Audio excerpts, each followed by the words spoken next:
Gostaria de agradecer aí a presença virtual de todas e todos. Esse é o nosso primeiro encontro do Grupo Prerrogativas. Eu sou a coordenadora de eventos, de formação, enfim, meu nome é Gabriela Araújo. Hoje quem vai mediar o debate é a Sheila de Carvalho. Vou só fazer uma breve apresentação do currículo da Sheila. Ela vai moderar o debate, depois ela vai fazer uns comentários finais. A Sheila de Carvalho é advogada de direitos humanos, representante da agenda da década do afrodescendente da ONU no Brasil. Ela é coordenadora do jurídico da Coalizão Negra por Direitos e coordenadora do Núcleo de Violência Institucional da Comissão de Direitos Humanos da OAB de São Paulo. Então, logo a gente vai passar a palavra para ela, mas antes eu queria passar também um pouquinho a palavra para o Marco Aurélio de Carvalho, que é o coordenador do Grupo Prerrogativas, um grupo que já tem 6 anos. Nós estamos agora buscando a nossa institucionalização. Vocês já devem ter acompanhado algumas das nossas agendas aí nas redes sociais, mas acho que o Marco vai poder falar melhor do que eu. Marco, a palavra é sua. Obrigado, Gabi. Bom dia a todos que estão nos ocupando, nos prestigiando, perdão.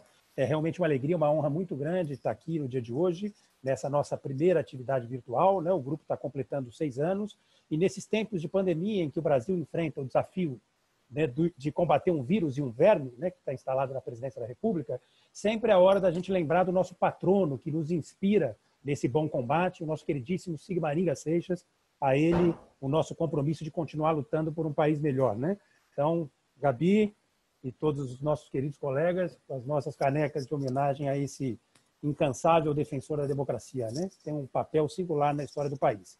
Bom, o grupo realmente reúne variados operadores do direito, né? O presidente da OAB, o querido Felipe Santa Cruz, presidente do Sindicato dos Advogados de São Paulo, Fábio Gaspar, a presidente da ABRAT, Alessandra Camarano.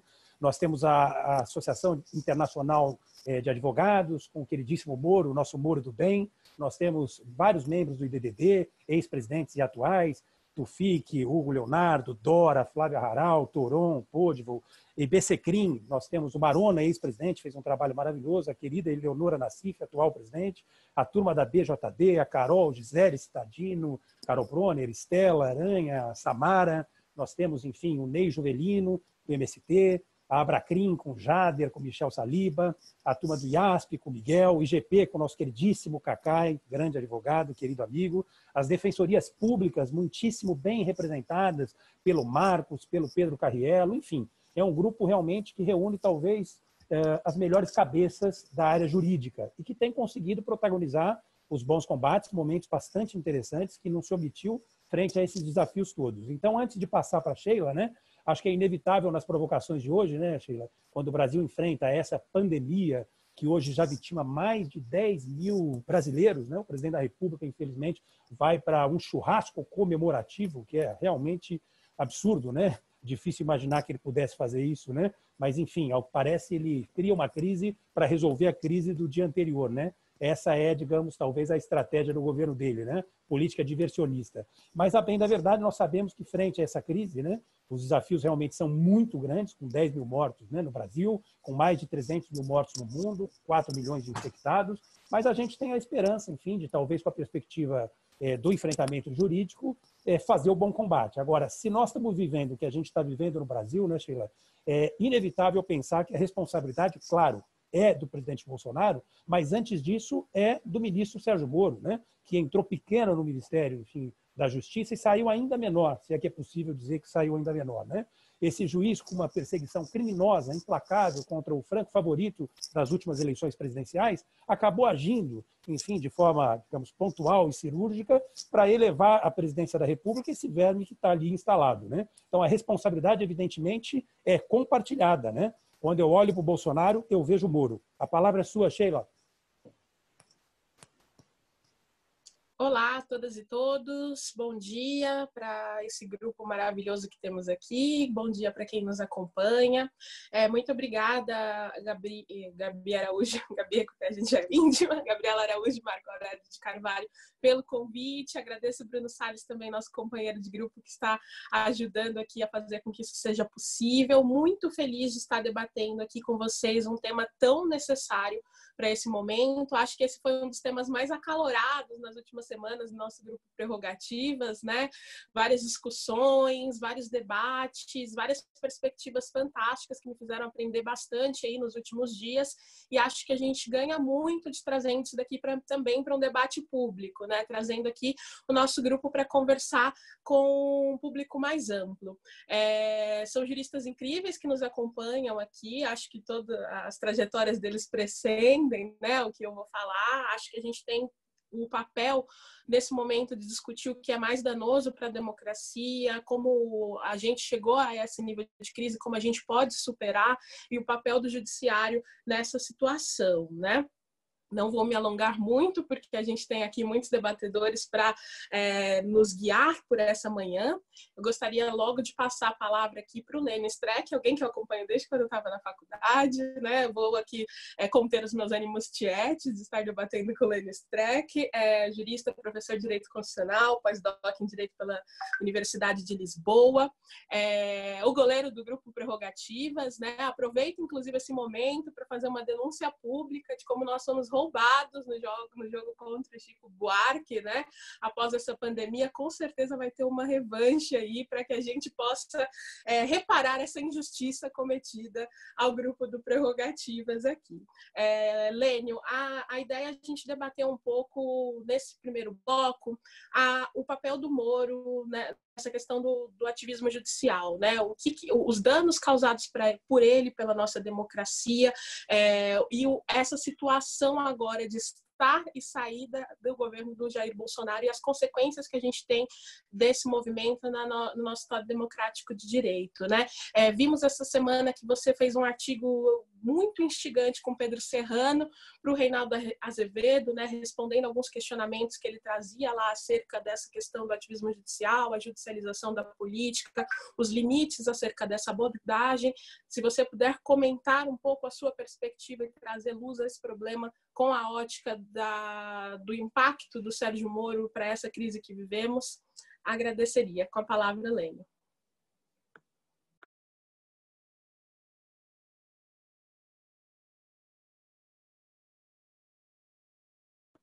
Acho que precisa tirar do mudo. Lênio.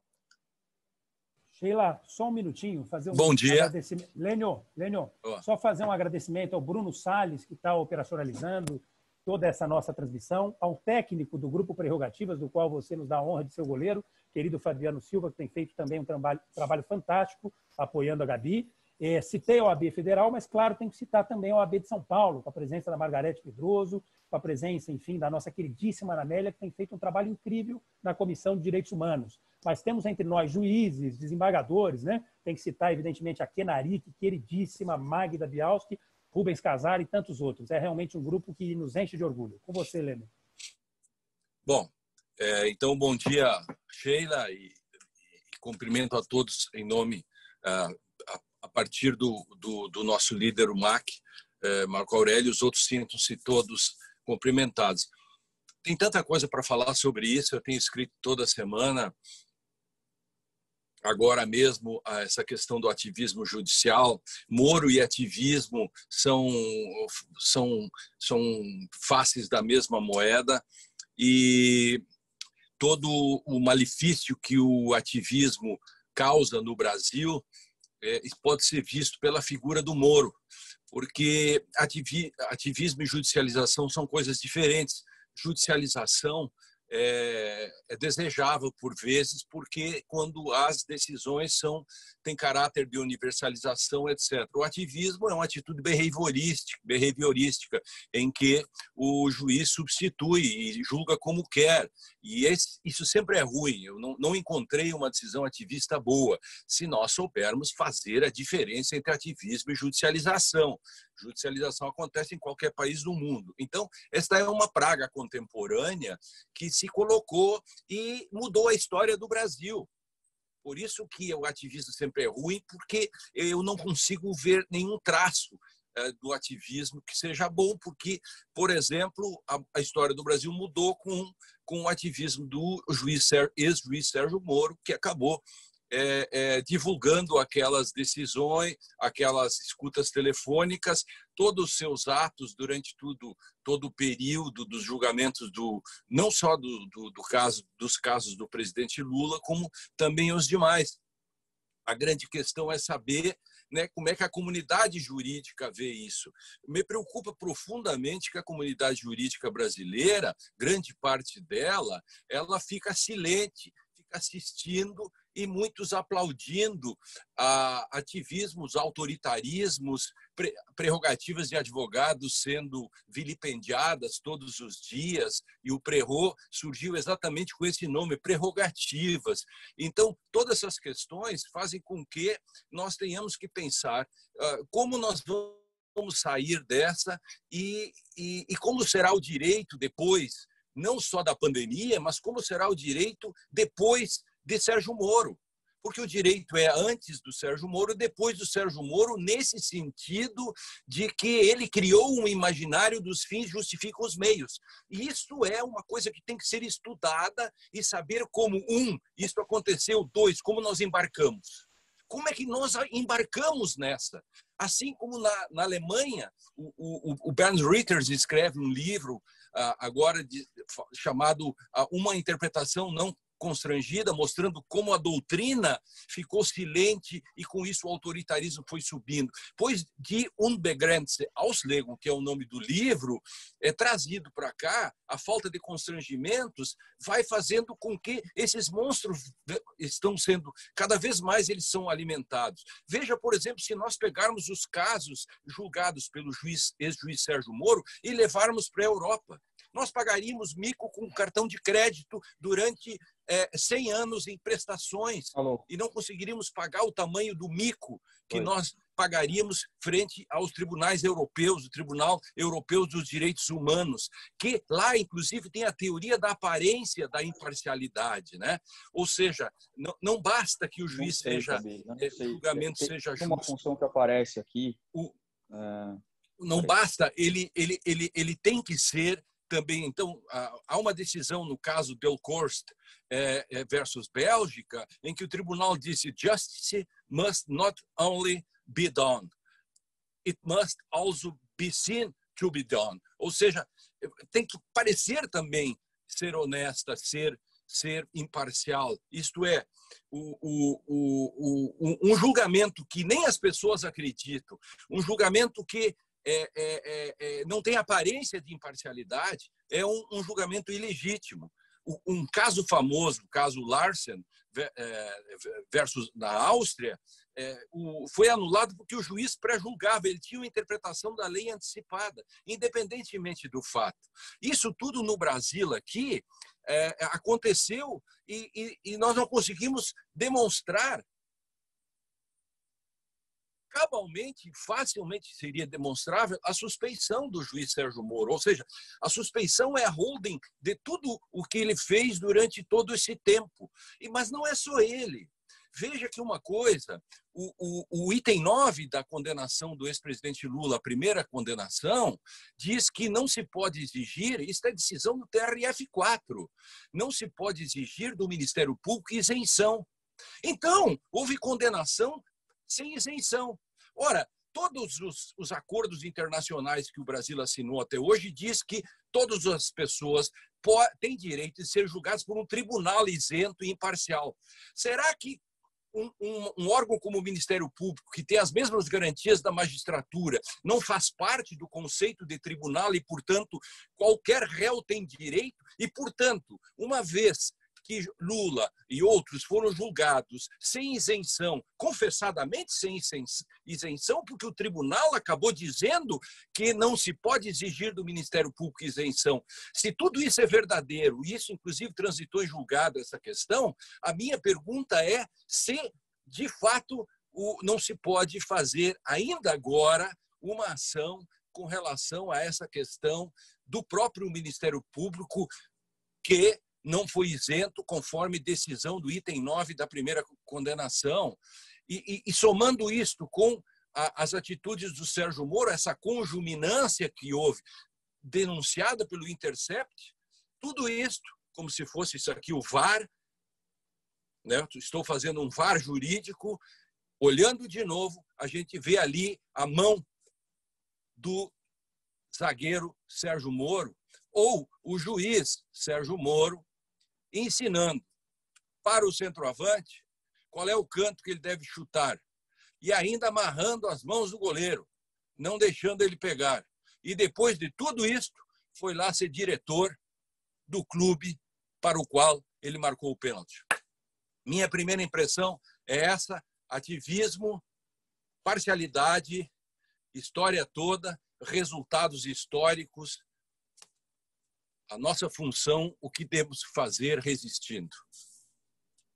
Perfeito, Lênio. Acho que traz muitos elementos aqui para a gente considerar. Eu gostaria de passar a palavra agora para, até voltando no tempo, na época que nós tínhamos ministros da Justiça com decência, né? Então, gostaria de passar a palavra para o José Eduardo Cardoso, ex-ministro da Justiça, né? Foi procurador do município, foi deputado federal, foi da AGU, é um jurista aí de grande envergadura, qual muito admiro. Com a palavra, José Eduardo Cardoso, para trazer, inclusive, essa perspectiva do que esperava, né, nesse galgar aí até o Ministério da Justiça, e quais as expectativas acerca da atuação de um ministro da Justiça diante de uma crise democrática na qual vivendo, né? Lógico que nesse cenário ele tem muita culpa, né?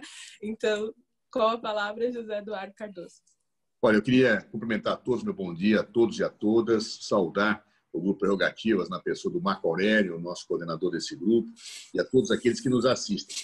O Lênio, com o seu brilhantismo, ele é um dos gurus meus intelectuais, sempre foi na minha vida e continuará sendo.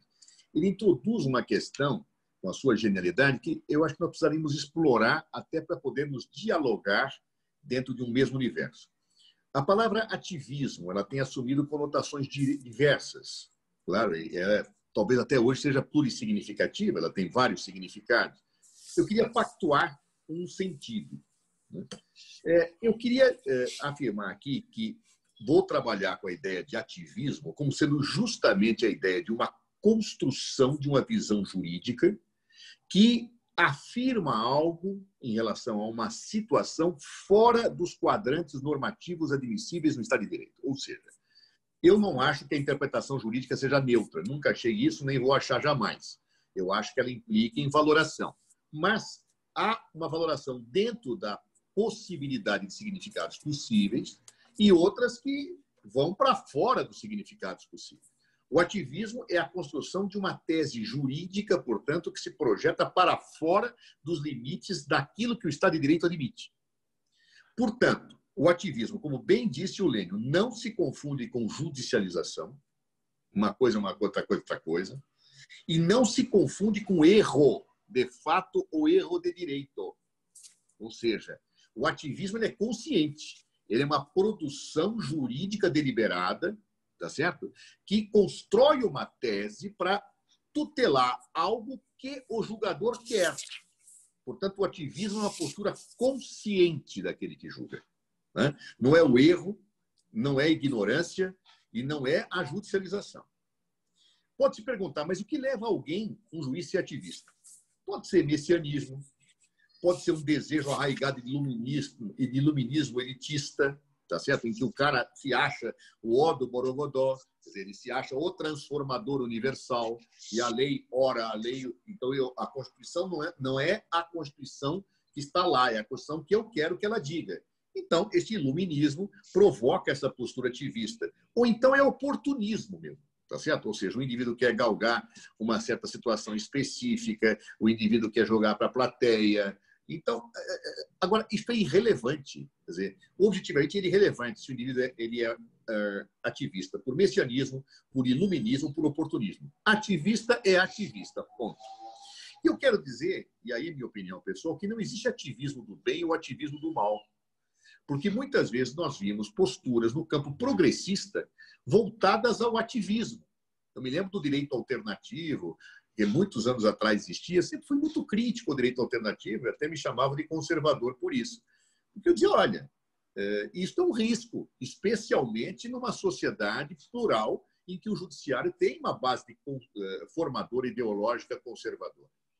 Ora, Então, diante desta premissa, a questão que se coloca, Sérgio Moro, como se coloca? Sérgio Moro, a meu ver, não é aqueles que pode até ter feito, faz erros de fato ou de direito. Ele é um arbitrário. Sérgio Moro é um arbitrário, claro, porque ele constrói as teses para acomodar os seus desejos. Se os seus desejos vêm de messianismo ou vêm de oportunismo, isso é absolutamente relevante. Isso é um problema para um terapeuta. Tá certo? Para o jurista, se verifica que Sérgio Moro é um arbitrário. Claro? E aí isso exige que nós, do mundo do direito, que somos progressistas, que somos humanistas, tenhamos muito cuidado com aquilo que é o ativismo do bem. Porque não poucas vezes nós nos entusiasmamos com certas situações e queremos que o judiciário seja ativista quando está de acordo com os nossos interesses. É isso que nós temos que tomar cautela.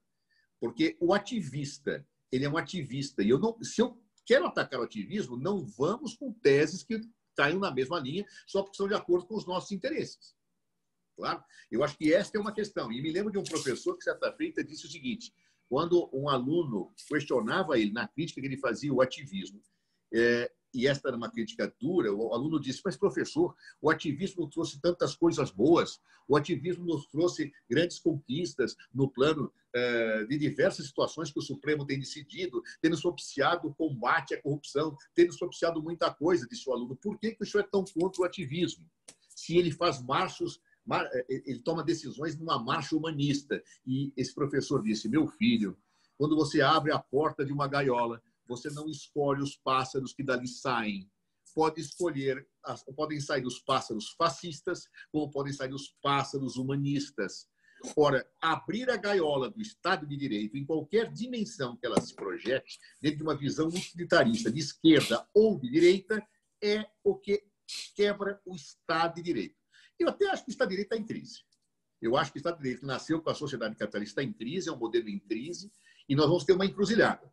Ou nós vamos para o autoritarismo, ou nós vamos para a radicalização democrática com uma mudança dessa estrutura. Agora, isso é um outro problema. Neste momento, contra o fascismo, a questão do Estado de Direito é uma peça central. E aí, nós, que somos humanistas, temos que tomar muito cuidado com as posturas ativistas progressistas, porque é o ativismo progressista que legitima o arbítrio autoritário fascista que nós temos muitas vezes assistindo em decisões judiciais. Perfeito, José Eduardo Cardoso. Acho que você traz as preocupações maiores que a gente tem aí de não estar alimentando mais os monstros do autoritarismo, né? E essa ótica da perspectiva dos interesses acho que é fundamental para analisar a situação. Inclusive, nessa decisão do Ramagem, né, muitos a gente se falou, e quando foi a decisão de vetar a indicação do Lula, né? A gente tem que usar aí a mesma interpretação, independente dos interesses que estão sendo colocados na mesa. Agora eu gostaria de passar a palavra para o Mauro Menezes, um advogado aí sensacional, articulador aí da Associação Brasileira de Juristas pela Democracia, super ativo na nossa prerrogativa. Desculpa, eu acho que agora era o Pedro. O Mauro tinha pedido para falar. Desculpa interromper. Tá. Eu tinha entendido que ele tinha pedido para falar depois do José Eduardo Cardoso. Ele quer falar. Mauro, ele quer ser o penúltimo. Ok. Então, Pedro Serrano, vamos lá. Que eu acho que já se conecta muito com o que o Lênio trouxe, com o que o José Eduardo Cardoso também apresentou. Né? O Pedro Serrano, professor de Direito Constitucional da PUC. Mais do que isso, também ele tem sido quem tem abrigado aí os membros do Grupo Prerrogativa numa espécie de QG da resistência, né, para debater o nosso Estado Democrático de Direito. Com a palavra, Pedro. Muito obrigado pela oportunidade aí, gente, estar aqui falando com gente tão ilustre e querida, né? Só tenho gente querida aqui. Né? Bem, eu vou colocar meu ponto. Eu acho que o ativismo, ele depende de qual linhagem de pensamento jurídico você segue para você poder chegar a alguma definição. Em algumas linhagens ele vai ser mais simples, em outras ele vai ser um pouco mais complexo. O Zé adota, nesse momento, não sei qual que é a linha jurídica que ele tem seguido nos últimos tempos, mas ele adota uma linhagem, vamos dizer, positivista, analítica, quer dizer, a regra contém todos os casos que é possível dela prever numa moldura de sentido. Para quem adota uma linhagem mais como eu, como Lênio, que é uma linhagem avaliativa do direito, se torna um pouco mais complexo. Creio eu, né? O Lênio vai poder me... Eu e o Lênio temos divergências também, né? Ele é gadamerista, eu sou mais spinoziano, até uma... Mas é que hoje em dia isso é secundário, né? Para quem está enfrentando Bolsonaro, tudo aqui é meio secundário. Mas, digamos assim, por que se torna complicado isso? Porque nós temos que falar de qual momento histórico nós estamos falando quando falamos em ativismo. Momento histórico, inclusive, na história do pensamento jurídico. Nós temos novos ativismos hoje em dia que me preocupam muito. Mas, grosso modo, eu vou tentar localizar um pouco historicamente, já vista que a gente deve ter muita gente que estuda ainda direito, Zé. Tem que ser um pouco didático, viu, Lênio? Mas, assim, o século XIX ele foi marcante para o direito porque ele significa uma tentativa que houve na humanidade de universalizar o que na época se acreditava como método científico para tudo, para todo o viver humano. A ciência tinha funcionado bem, como vê a natureza, uma máquina de causa e efeito, e queria se transportar os bons resultados daquele modelo científico para qualquer área da existência humana, do saber humano, em especial para as humanidades. Aí que surge a economia, sociologia e surge o positivismo. E o positivismo surge na Alemanha, que, vamos dizer, como jurisprudência dos conceitos, na França como positivismo exegético, no mundo anglo-saxão como jurisprudência analítica, mas sempre pautado num literalismo, né? Ou seja, numa visão minimalista, onde você interpreta a regra como capaz de conter todos os casos a qual ela se destina a incidir, né? E onde ela é interpretada por um mecanismo mecânico, um raciocínio de premissa maior que se aplica a uma premissa menor e leva a uma conclusão, e aonde o juiz é posto como uma mera boca da lei, um autômato aplicador da lei. Eu vou tentar que ser o mais rápido, mais sintético possível. Isso gera problemas. O Lênio tem um exemplo que eu acho que ele se inspirou num exemplo de Working Dado Park, né? Onde ele fala do sujeito que vai entrar com o cachorro. A regra é proibido entrar cachorro. O literalista acha que é proibido entrar cachorro, está lá na regra. Mas se você quer entrar com elefante? Se você quer entrar com urso? Né? Bem, obviamente começou a haver críticas a esse tipo de postura. E a crítica que surge é uma crítica que leva, talvez, à primeira versão articulada, em termos de teoria do direito, do ativismo, que são as correntes voluntaristas, a escola livre do direito, né? O realismo de primeira geração, que é onde você vai ter daí o juiz tendo na lei ou na regra uma mera referência, tendo no texto normativo uma mera referência e uma atitude absolutamente criativa em relação ao direito, né? Bem, isso foi aquele período. Todo o período posterior é uma tentativa de criar teorias no interstício disso. O positivismo analítico que o Zé traz, que é um positivismo analítico contemporâneo, ele tenta ser um mecanismo de interstício no meio disso, onde Kelsen traz, Kelsen é o primeiro a trazer, depois tem vários outros, mas o primeiro a trazer os avanços de linguagem para o positivismo e vão moderar aquele positivismo exegético do século XIX, né? E vão poder compor essa ideia de moldura de sentido, etc. Tal. A corrente que os teóricos avaliativos têm, ela é um pouco mais complexa, por quê? Porque ela acha que tem que incidir o direito e não a regra. O texto normativo não é a norma. O texto normativo não tem condição de prever todas as hipóteses de fato a qual ele vai incidir. O texto normativo é um programa normativo e que só se revela como norma na hora que incide no fato, que é o domínio normativo. É Frederick Miller quem usa essas expressões. E ali ele revela o conteúdo normativo que realmente ele tem. Então, veja, fica mais complexo um pouco. Você dizer, numa teoria analítica, basta você falar, está fora da moldura, embora Kelsen, que é um analítico, admite as interpretações fora da moldura no capítulo 8º, do Teoria Pura do Direito. Mas os outros não, quer dizer. E ele só admite na 3ª edição do Teoria Pura do Direito. Mas você resolve bem quando você está na teoria analítica, assim, ó, o que está fora da moldura para nós é o que está fora do direito. É um conceito um pouco mais complexo. Porque o direito tem que ser visto como integridade e coerência. O que refoge a essa integridade e coerência do direito é ativismo. Como bem falou o Zé, ativismo não é erro. O erro é uma disfunção. Não há, para mim, nenhum tipo de sistema humano, em especial sistema de linguagem, que não tenha disfunções. Você tem o Estado Democrático de Direito, ele é uma construção ideal. Na hora que você vai aplicar na prática, vão haver disfunções indesejáveis, mas vão haver, né? O problema é que o ativismo de hoje em dia ele se coloca como patologia e não como disfunção. Porque ele se apresenta muitas vezes como medida de exceção. Significa o quê?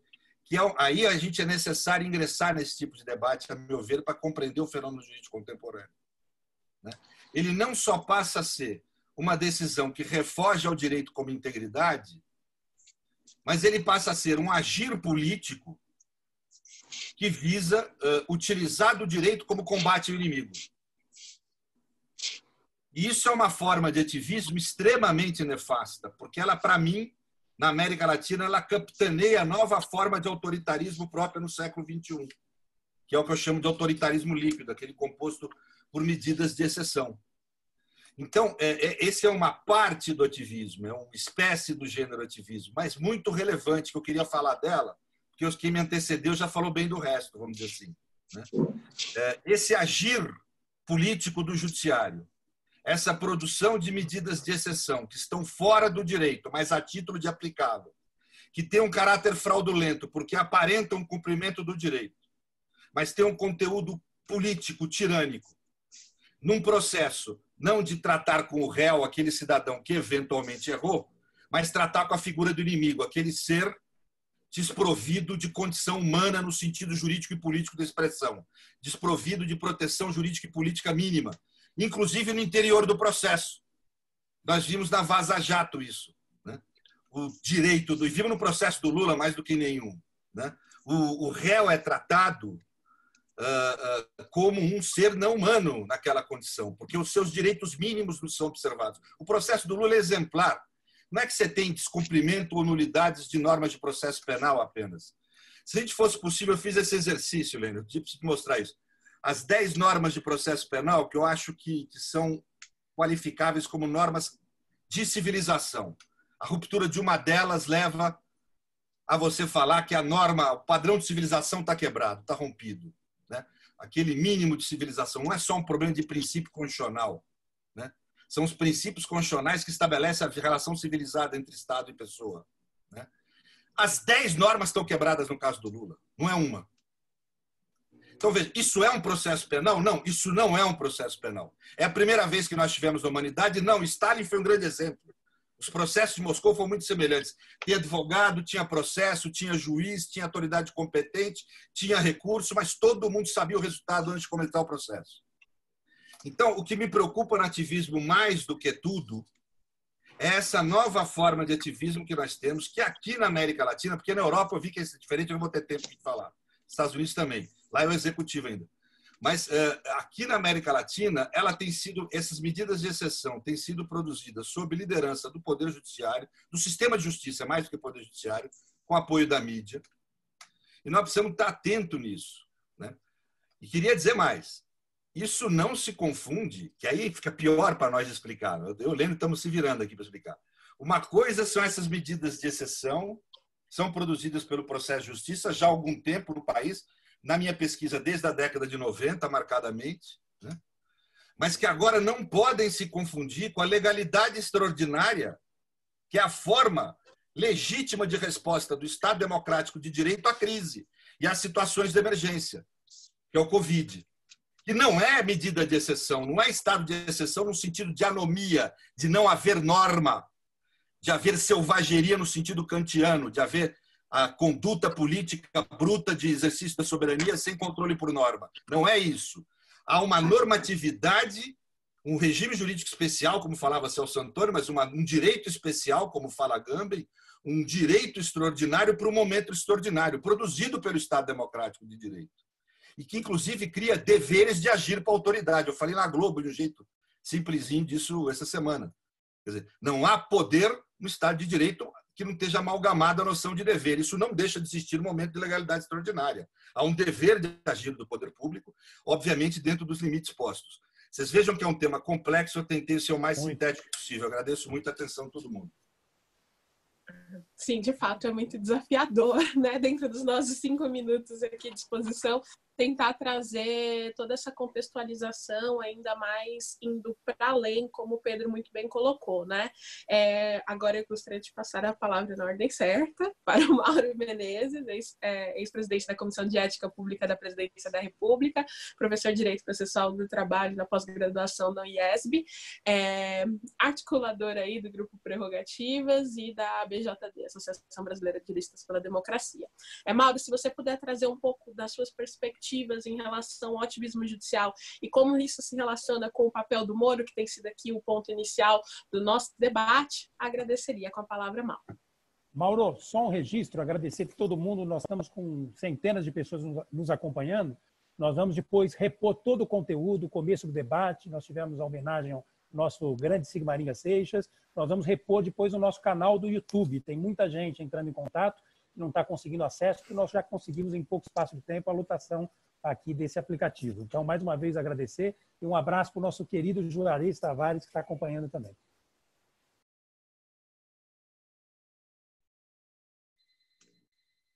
Está mudo. Muito obrigado, Sheila. Agradeço a Marco, agradeço a Gabriela Araújo, a generosidade do convite, debater aqui com esses grandes juristas que são referências para todos nós, e a minha satisfação de integrar o Grupo Prerrogativas, mais do que nunca um fórum de debates extremamente qualificado e que congrega pessoas de diferentes formações, todos com um compromisso muito sólido com a democracia e com o Estado de Direito. Justifico aqui, na verdade, a inversão da ordem dos oradores decorreu de um pedido de preferência inversa feito pela nossa debatedora Gabriela Prioli, que, como sabemos, nós que somos advogados de tribuna, quem fala por último tem uma grande vantagem. Então, a Gabriela reivindicou esse privilégio e nós todos acolhemos a reivindicação. A questão do ativismo judicial, eu entendo que deva ser trazida inicialmente sob o ângulo terminológico, e Lênio já expôs a premissa essencial de que não se deve confundir o ativismo, que, na verdade, consiste numa deformação da judicialização, com a judicialização ela mesma, que não necessariamente tem esse conteúdo deformado, esse conteúdo patológico. O ativismo deve ser entendido como o avanço do direito em detrimento da política, uma ocupação de um espaço de autoridade pelo Poder Judiciário, que seria um espaço preferencialmente ocupado pelo Poder Legislativo, as instâncias políticas do Poder Executivo. Mas nós aqui fomos chamados, inicialmente, a falar sobre a questão do Sérgio Moro. E não há nada melhor para trazer uma análise do ativismo judicial no momento presente no Brasil do que analisar a trajetória do Sérgio Moro. A trajetória de alguém que, de fato, serviu como uma luva para encarnar essa figura de celebridade heróica que foi sendo construída e foi sendo alimentada ao longo do tempo, desde o início da Operação Lava Jato. A Operação Lava Jato em si já se afigurava como algo, de certa forma, anômalo, porque mais tarde a Vaza Jato veio a demonstrar, ela em si passou a indiferenciar a atuação judicial com a atuação policial e a atuação do Ministério Público, ali numa promiscuidade indevida e ilegal. Aquilo já era visível desde 2014 e 2015. Então, na verdade, essa instância paralela de poder que a Lava Jato passou a constituir, de uma certa forma, usurpou o poder exercido pelas instâncias convencionais que deveriam estar, cada qual, no âmbito estrito, na bitola estrita da sua competência. Então, daí para evoluir-se para um cenário de punitivismo, um cenário de excessos, de operações espetáculo, manipulações de colaborações premiadas mediante pressões, prisões ilegais, conduções coercitivas também à margem da lei, tudo isso foi um passo. E estava à frente disso o grande Bonaparte, que ocupou um espaço político naquela época e empreendeu aquilo que foi recebido pela sociedade como uma grande cruzada pela moralização, pelo combate à corrupção. E nós bem sabemos que os paradigmas do combate à corrupção e da moralidade pública passam necessariamente pela observância plena, não apenas da institucionalidade, dos limites de cada poder, como também pelas garantias de direitos fundamentais, pelas garantias próprias de um regime constitucional democrático. Mas, obviamente, o atalho que a celebrização e o heroísmo ofereceram para esse personagem que facilmente já agarrou a oportunidade de se transformar não num juiz, mas num político, isso foi absolutamente irresistível. E, assim, alguns sinais começaram a aparecer. Já em 2015, em março de 2015, numa das primeiras manifestações que foram feitas na Avenida Paulista, ele, ainda juiz, se declarou tocado pela manifestação, porque havia ali faixas, havia homenagens à figura mítica dele como juiz herói. Então, ali já se via que ele estava num caminho sem volta. E essa caracterização como um herói, de certa forma medieval, à la Sterne, que faz com que as aventuras elas venham e sejam vividas e atravessadas e ultrapassadas e superadas pelo herói, continua até hoje. O próximo capítulo certamente será a eleição presidencial de 2022, sendo que houve a saída espetacular do Ministério em 2020. Esse monstro foi criado, nós não podemos negar. E é claro que, para isso, ele deu de barato tudo aquilo que deveria ser respeitado e observado por ele como juiz, a começar pela imparcialidade, que é o primeiro e mais importante dever de todo magistrado. Todos nós sabemos aqui que o juiz que tem um resultado pré-determinado de um julgamento, que desrespeita uma das partes para favorecer a outra, esse juiz não é um juiz imparcial. E nem a nossa Constituição admite isso, nem a nossa lei da magistratura, nem o Código de Ética da Magistratura Brasileira, muito menos os documentos internacionais sobre ética judicial de Bangalore, ibero-americano, enfim. Todos esses documentos têm uma repulsa muito clara à quebra da imparcialidade. Mas a ética ela foi fundamentalmente vilipendiada por Sérgio Moro em vários outros aspectos.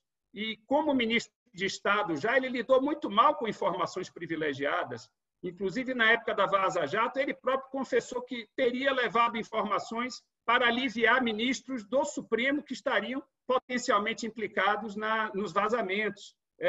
A troca de favores. Nós temos aí um magistrado que, evidentemente, produziu uma sentença anunciada, como muitos dos juristas que estão aqui denunciaram à época.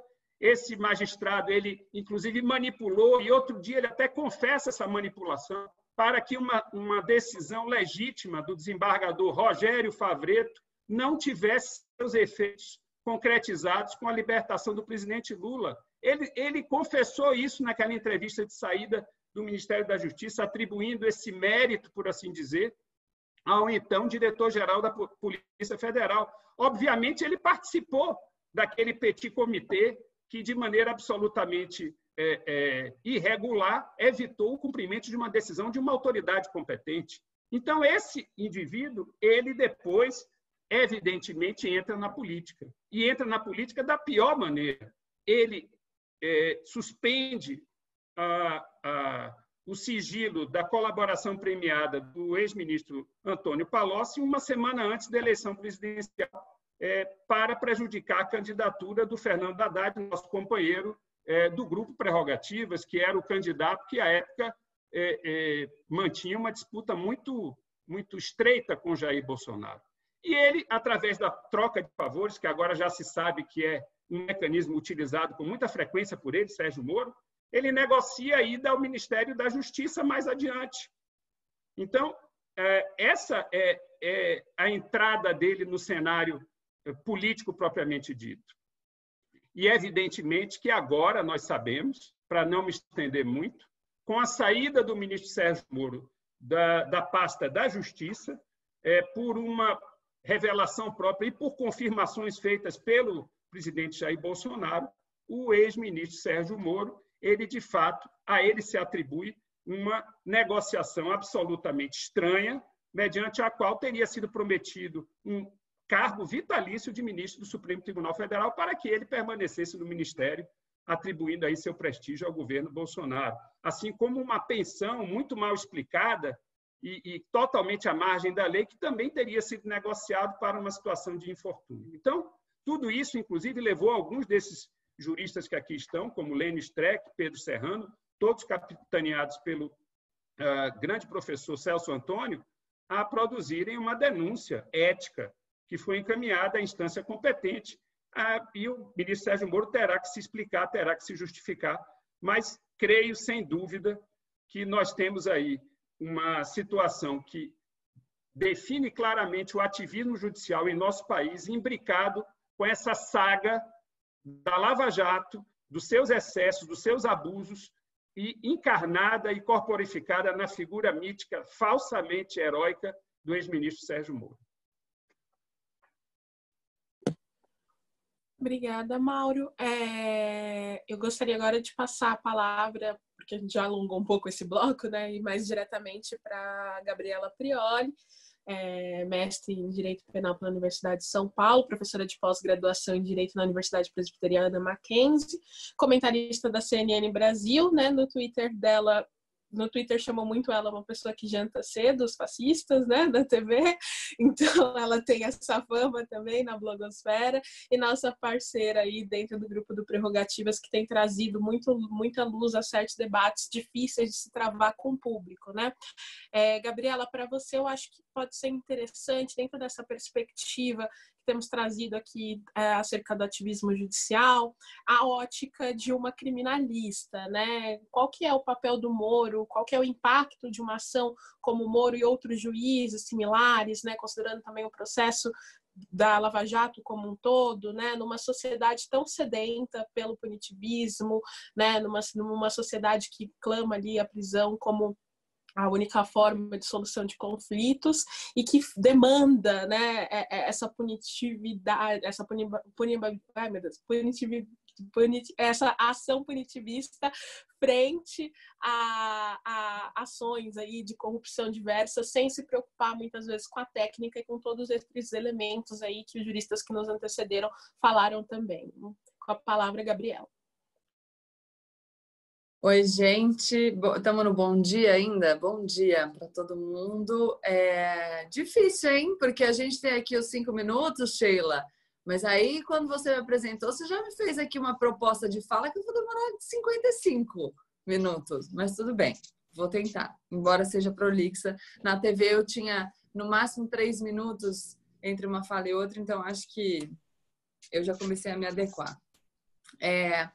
Eu vou preferir um pouco, eu estava anotando aqui as falas dos meus colegas, e aqui é uma honra para mim participar desse debate com tanta gente boa, e para tentar fazer um apanhado e desenvolver uma argumentação, acho que menos da perspectiva de criminalista, só criminalista, mas trazendo a visão da criminalista que começou a trabalhar com comunicação.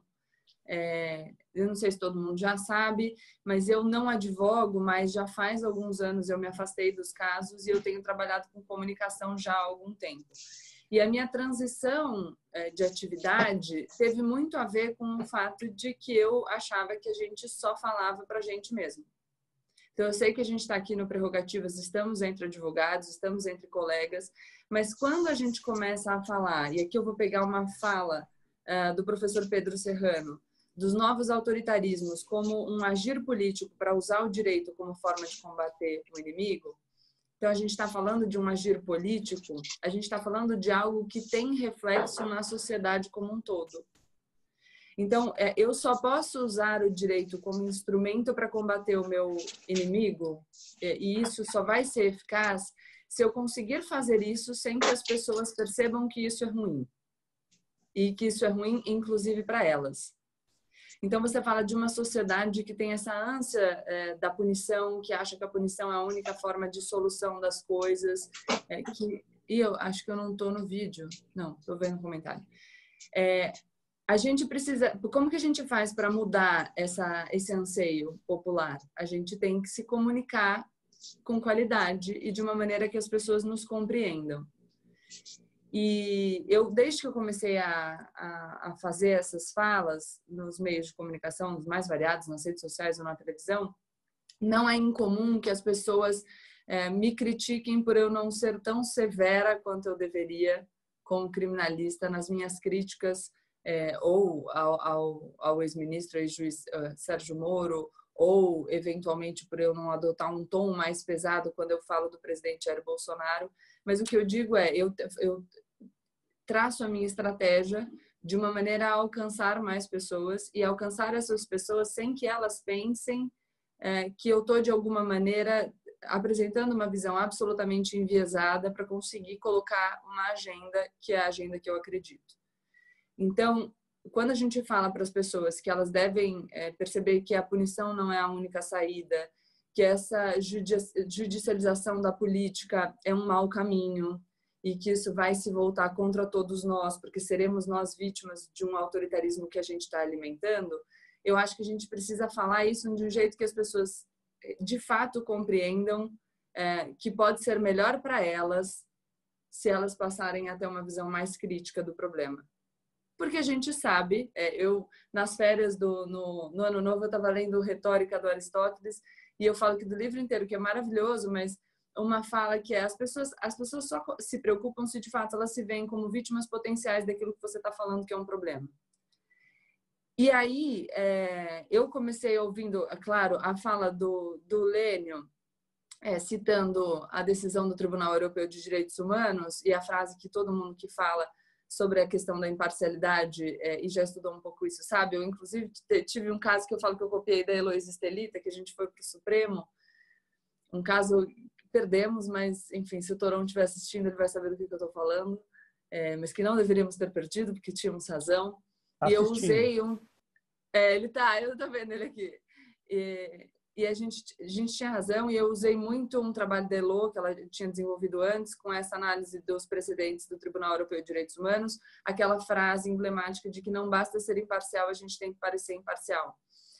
E a gente, nós aqui, temos que parecer imparciais quando a gente comunica sobre aquilo que a gente entende. E a gente tem que deixar isso claro.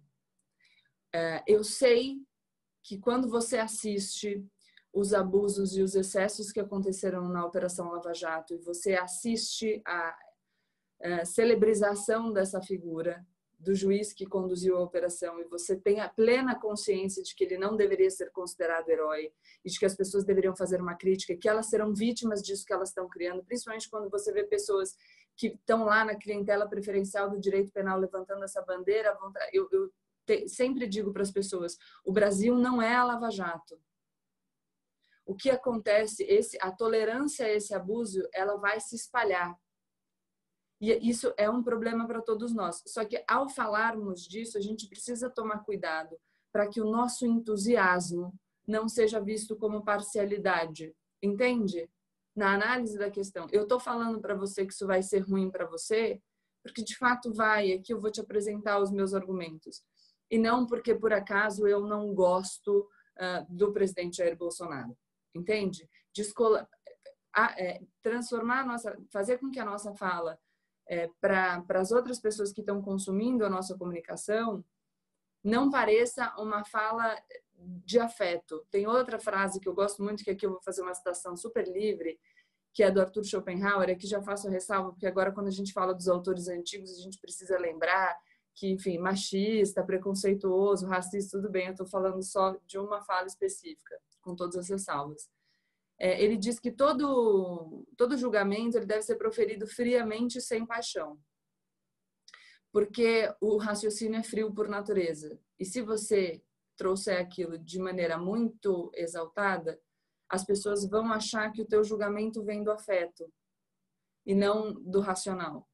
A gente estava até conversando, eu e o professor Pedro Serrano, antes de começar, e ele falou, nossa, na televisão você está tão fria nos debates. Você sempre está tão centrada. Já olhei aqui um comentário que eu vou comentar. Como que você faz isso? É óbvio que ali eu estou abalada. É claro que se eu ouço um ataque pessoal, a minha figura, aquilo me exalta. Claro que se eu estou falando sobre algo que eu acredito, eu tenho uma tendência a falar de forma mais entusiasmada. Mas a minha tentativa é manter um pouco essa sobriedade para que as pessoas percebam que eu não estou tentando conduzi-las como marionetes. Eu estou falando só, olha só, presta atenção no que eu estou falando. Pensa um pouco. Se você não concordar comigo agora, não tem problema. Mas a gente pode seguir a partir daí. Teve um colega que comentou aqui e falou: eu sou advogado, eu posso, eu quero, eu devo ser parcial. Perfeitamente. Eu acho que são as lutas de cada um. Eu estou me colocando aqui na função da comunicação. E na comunicação eu posso escolher ser parcial e aí eu vou perder uma parcela das pessoas que me ouvem. Ou eu posso tentar fazer isso de uma outra maneira para conseguir chegar aos ouvidos de mais pessoas e eventualmente conseguir mostrar aquilo que eu acho que tem relevância. E nesse sentido, e aqui, vamos lá, o professor Mauro Menezes falou sobre a celebridade herói. A gente está falando de celebridades. A gente está falando de reação do público a figuras que são apresentadas. A gente está falando de um mundo que se comunica por meio das redes sociais, no Twitter, frase curtinha. As pessoas poucas vezes sentam para ler um texto mais robusto, poucas vezes param para refletir. Esses dias, quando o ministro Alexandre de Moraes decidiu sobre a nomeação para a Direção-Geral da Polícia Federal, eu conversei bastante com o Marco Aurélio. E o que eu falei para ele eu falei, olha, eu nem acho que eu tenho uma posição tão parecida com a sua, mas eu compreendo as suas razões. Explicitem isso claramente. Sejam óbvios para que as pessoas entendam por que você acha que essa decisão é diferente da decisão que barrou a nomeação do Lula no passado. As pessoas precisam compreender que a gente não está defendendo agora alguma coisa ou criticando essa coisa porque a gente não gosta do governo, entendeu? Porque senão a gente perde a força daquilo que a gente está falando.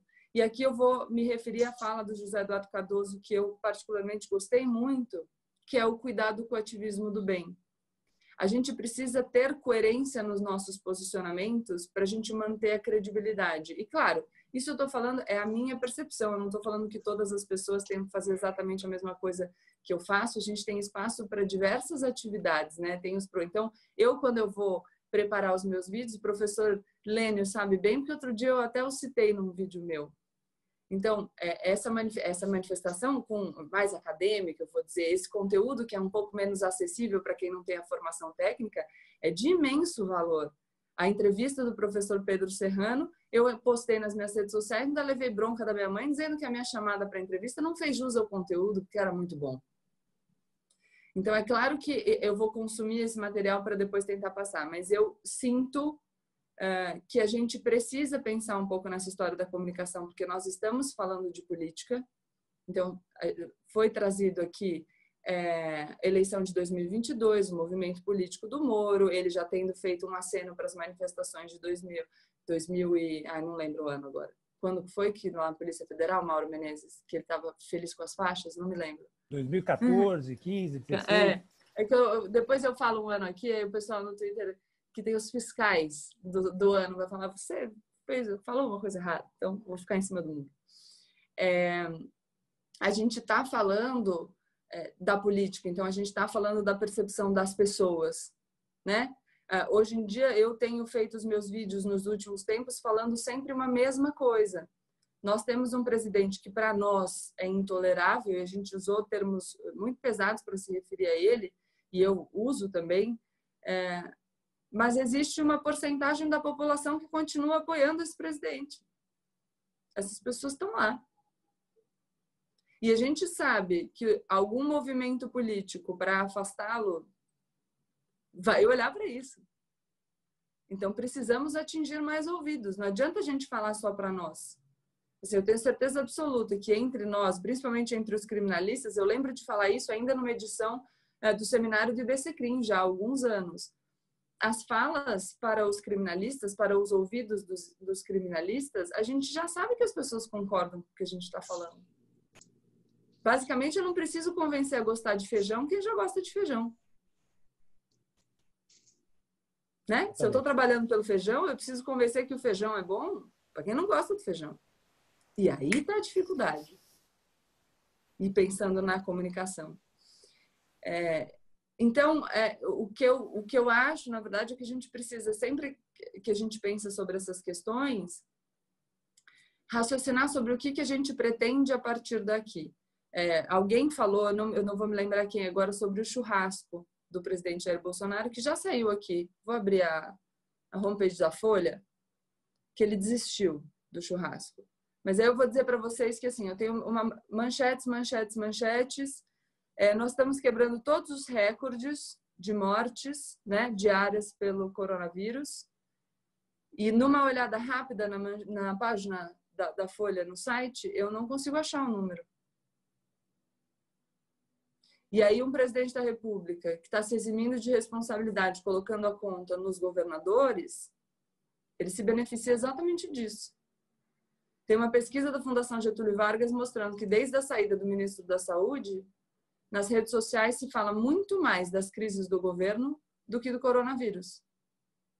Então a gente tem um presidente que não geriu a crise, que se exime de gerir a crise, que cria tumulto o tempo inteiro, e a gente está fazendo exatamente o que ele quer. Falando exatamente do que ele quer. É isso. Obrigada, Gabi. Realmente é até difícil de engolir, né? Mas você já trouxe o tema que a gente quer abordar um pouco mais nesse segundo bloco, né? Eu vou ser a moderadora um pouco chata, por mais que eu goste muito de escutar vocês, esteja aprendendo muito com o debate que a gente está trazendo aqui, tão necessário, está sendo super elogiado aqui nos comentários, está subindo vários comentários elogiando o debate, a qualidade das exposições aqui, a genialidade dos temas que estão sendo trazidos, do debate que está sendo trazido, mas eu preciso fazer monitorar para garantir o direito ao almoço de todas e todos, né? Então, acho que é importante. E aí, quando der o tempo, a ideia é a gente falar até 5 minutos no máximo. Quando der 4, eu dou uma chamadinha de atenção aqui, que pode atrapalhar um pouco o raciocínio, já peço desculpas, mas só para a gente conseguir se atender ao tempo que foi proposto, né? Acho que a proposta desse bloco a gente discutiu um pouco mais. Então, qual que é o papel do judiciário, qual que é o papel da justiça em relação ao Jair Bolsonaro? Porque não tem como a gente se eximir de que a gente não está vivendo um cenário de normalidade, né, da presidência. A gente tem um presidente que está gerando crise após crise, como muito bem colocado aqui, que está fazendo uma banalização da vida ao extremo diante da crise pandêmica que a gente está vivendo. As pessoas estão perdendo seus familiares, as pessoas estão perdendo seus empregos, as pessoas estão perdendo suas perspectivas e esperanças, e ele faz piada, faz chacota, gera crise. Não está fácil. Para nós que somos desse campo mais de defesa dos direitos, a gente fica numa situação de sem saber o que fazer, que, como bem apontado pela Gabriela, é alguém que ainda detém um certo apoio popular, né? Mas que diariamente se atenta às instituições democráticas que a gente tanto defende. Então, já gostaria de passar a bola para o Lênio, né? Para ele trazer... Só um minutinho, Priscila. Não. Um minutinho. Lênio, só fazer uma observação importante. A gente vai ter pouco tempo agora, nós temos cerca de meia hora ou 40 minutos. Você vai ter o direito, evidentemente, de usar um pouco mais da fala, porque você, na forma da lei, respeitou cada segundo, né?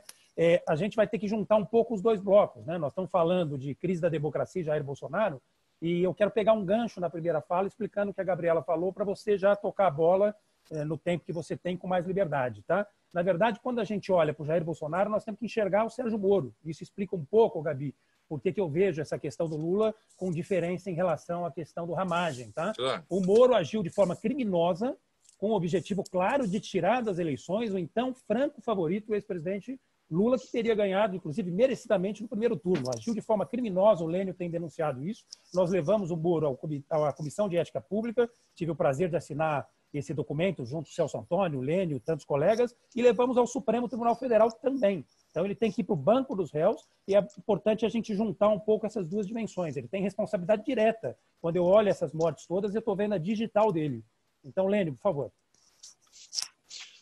Bom, eu vou tentar ser... se eu seguir os conselhos da Gabriela, eu vou ser bem fofo, né? Para tentar comunicar isso. Acho difícil é muito difícil você criar um discurso de comunicação sobre questões, às vezes, complexas de direito.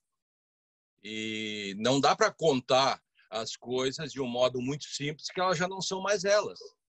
Essa é uma velha questão. Eu passo por isso todos os dias.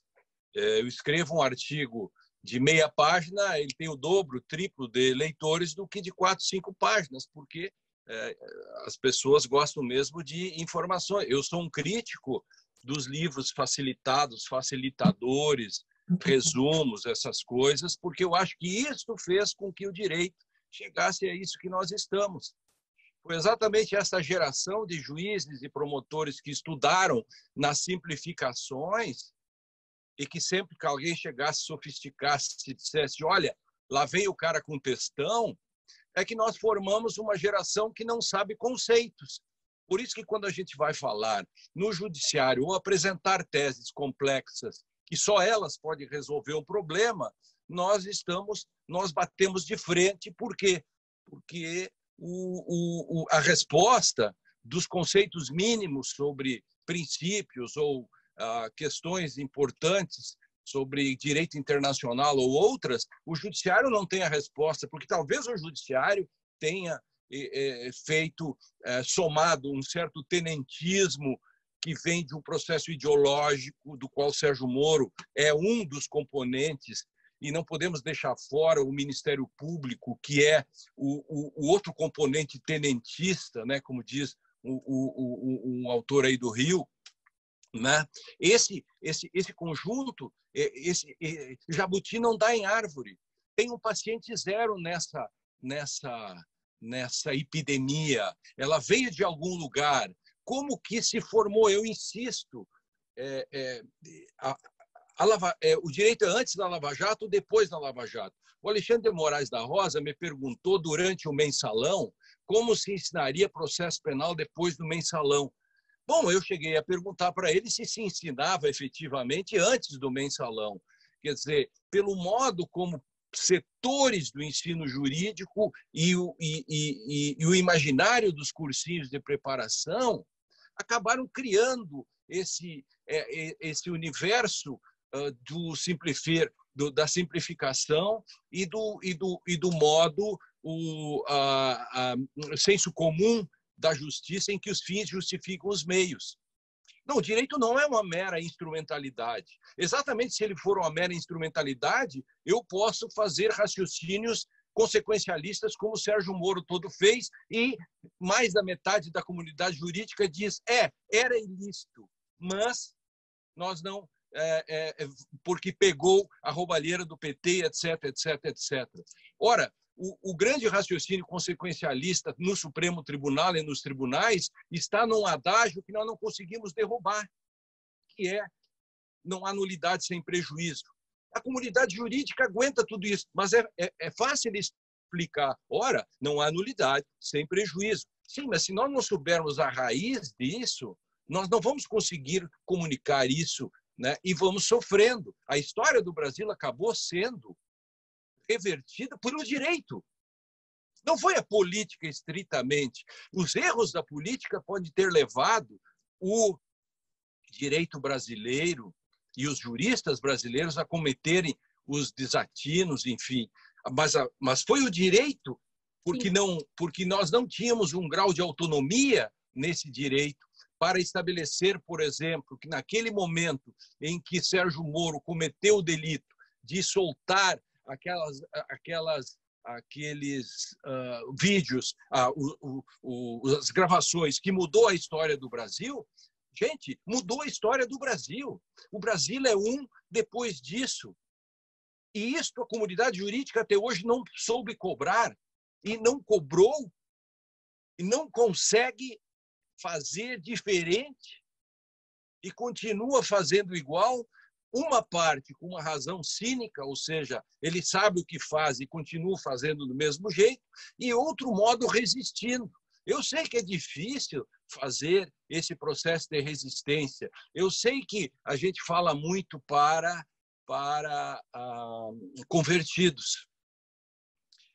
O problema é que, às vezes, nem os convertidos conseguem compreender a dimensão do direito e da sua importância Quantos convertidos amigos nossos e dos grupos, nos últimos anos, deram ao direito a dimensão que ele tem, e quantos convertidos nossos acharam que o direito não era tão importante, que a política resolveria e os resultados estão aí. Os não convertidos é uma tarefa que nós temos que ir em frente. Agora, o direito, por ser contramajoritário, principalmente o direito constitucional, ele tem essa possibilidade de fazer, mesmo que os não convertidos ignorem ou se falem contra nós. E os julgamentos esses demonstram tudo isso. De novo, tentando cumprir de novo o meu tempo, né, que a nossa mediadora deixou correr frouxo e apenas veja que como é cumprir a lei na sua dimensão, como eu fiz no início, e depois a lei foi sendo descumprida e se criou uma jurisprudência. Um abraço a todos, enfim. Mas eu quero debater mais adiante essa discussão num outro momento com a Gabriela, porque eu achei assim o discurso muito legal, assim, o que ela está dizendo, mas achei assim que tem um pouco de idealismo e de uma dimensão um pouco do bom selvagem. E, sim, nós podemos comprar. Desculpa dizer isso assim claramente, mas eu não tenho essa pureza de olhar e nem essa dimensão desse mundo que é muito mais selvagem do que esse. Eu não acho que com argumentos eu simplesmente vou convencer um bolsominion, né, de que a Terra não é plana. Né? Mas cumprimentos a todos. Sheila, agradecer a Priscila também, da comissão da Comissão Penitenciária da OAB, que tem feito um trabalho incrível junto com as defensorias, e mandar um abraço para vários professores da PUC que estão acompanhando a nossa live, professores de outras universidades, para o nosso querido presidente Felipe da OAB e de tantas outras entidades, tantas pessoas que a gente não vai conseguir citar. A gente vai colocar depois o conteúdo no YouTube, porque realmente está fazendo muito sucesso e já estouramos o limite dessa plataforma. Obrigada, Marco. Sim, é um prazer dividir aí essa gestão da OAB São Paulo aí com a Gabriela Araújo, que está aqui, a Priscila Pâmela, a Ana Amélia, a Margarete Pedroso, todas que estão nos assistindo aqui também. Helene, eu peço desculpa por ter feito um ativismo da moderação aqui, né, e ter estendido, a princípio, o prazo para alguns dos nossos colegas fazerem a colocação, por isso que dei um pouquinho mais de tempo para você, e para o José Eduardo Cardoso, que vai falar agora, que também respeitou religiosamente o tempo estabelecido na primeira rodada, né? José Eduardo Cardoso, se você puder trazer um pouco também a questão do papel do STF nesse cenário de contenção aí das ações do Executivo, como você enxerga o STF no controle das ações do Executivo, do Moro, enfim, fique à vontade para trazer esse debate.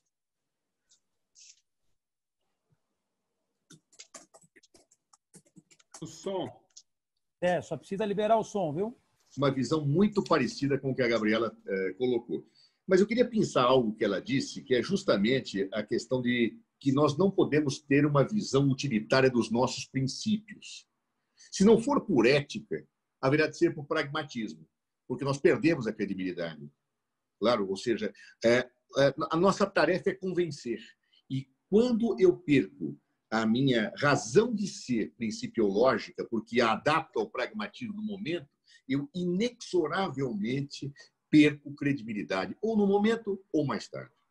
E partindo dessa premissa é que eu quero, inclusive, frisar algo que eu disse, até esclarecendo, e o Pedro fez observações valiosíssimas.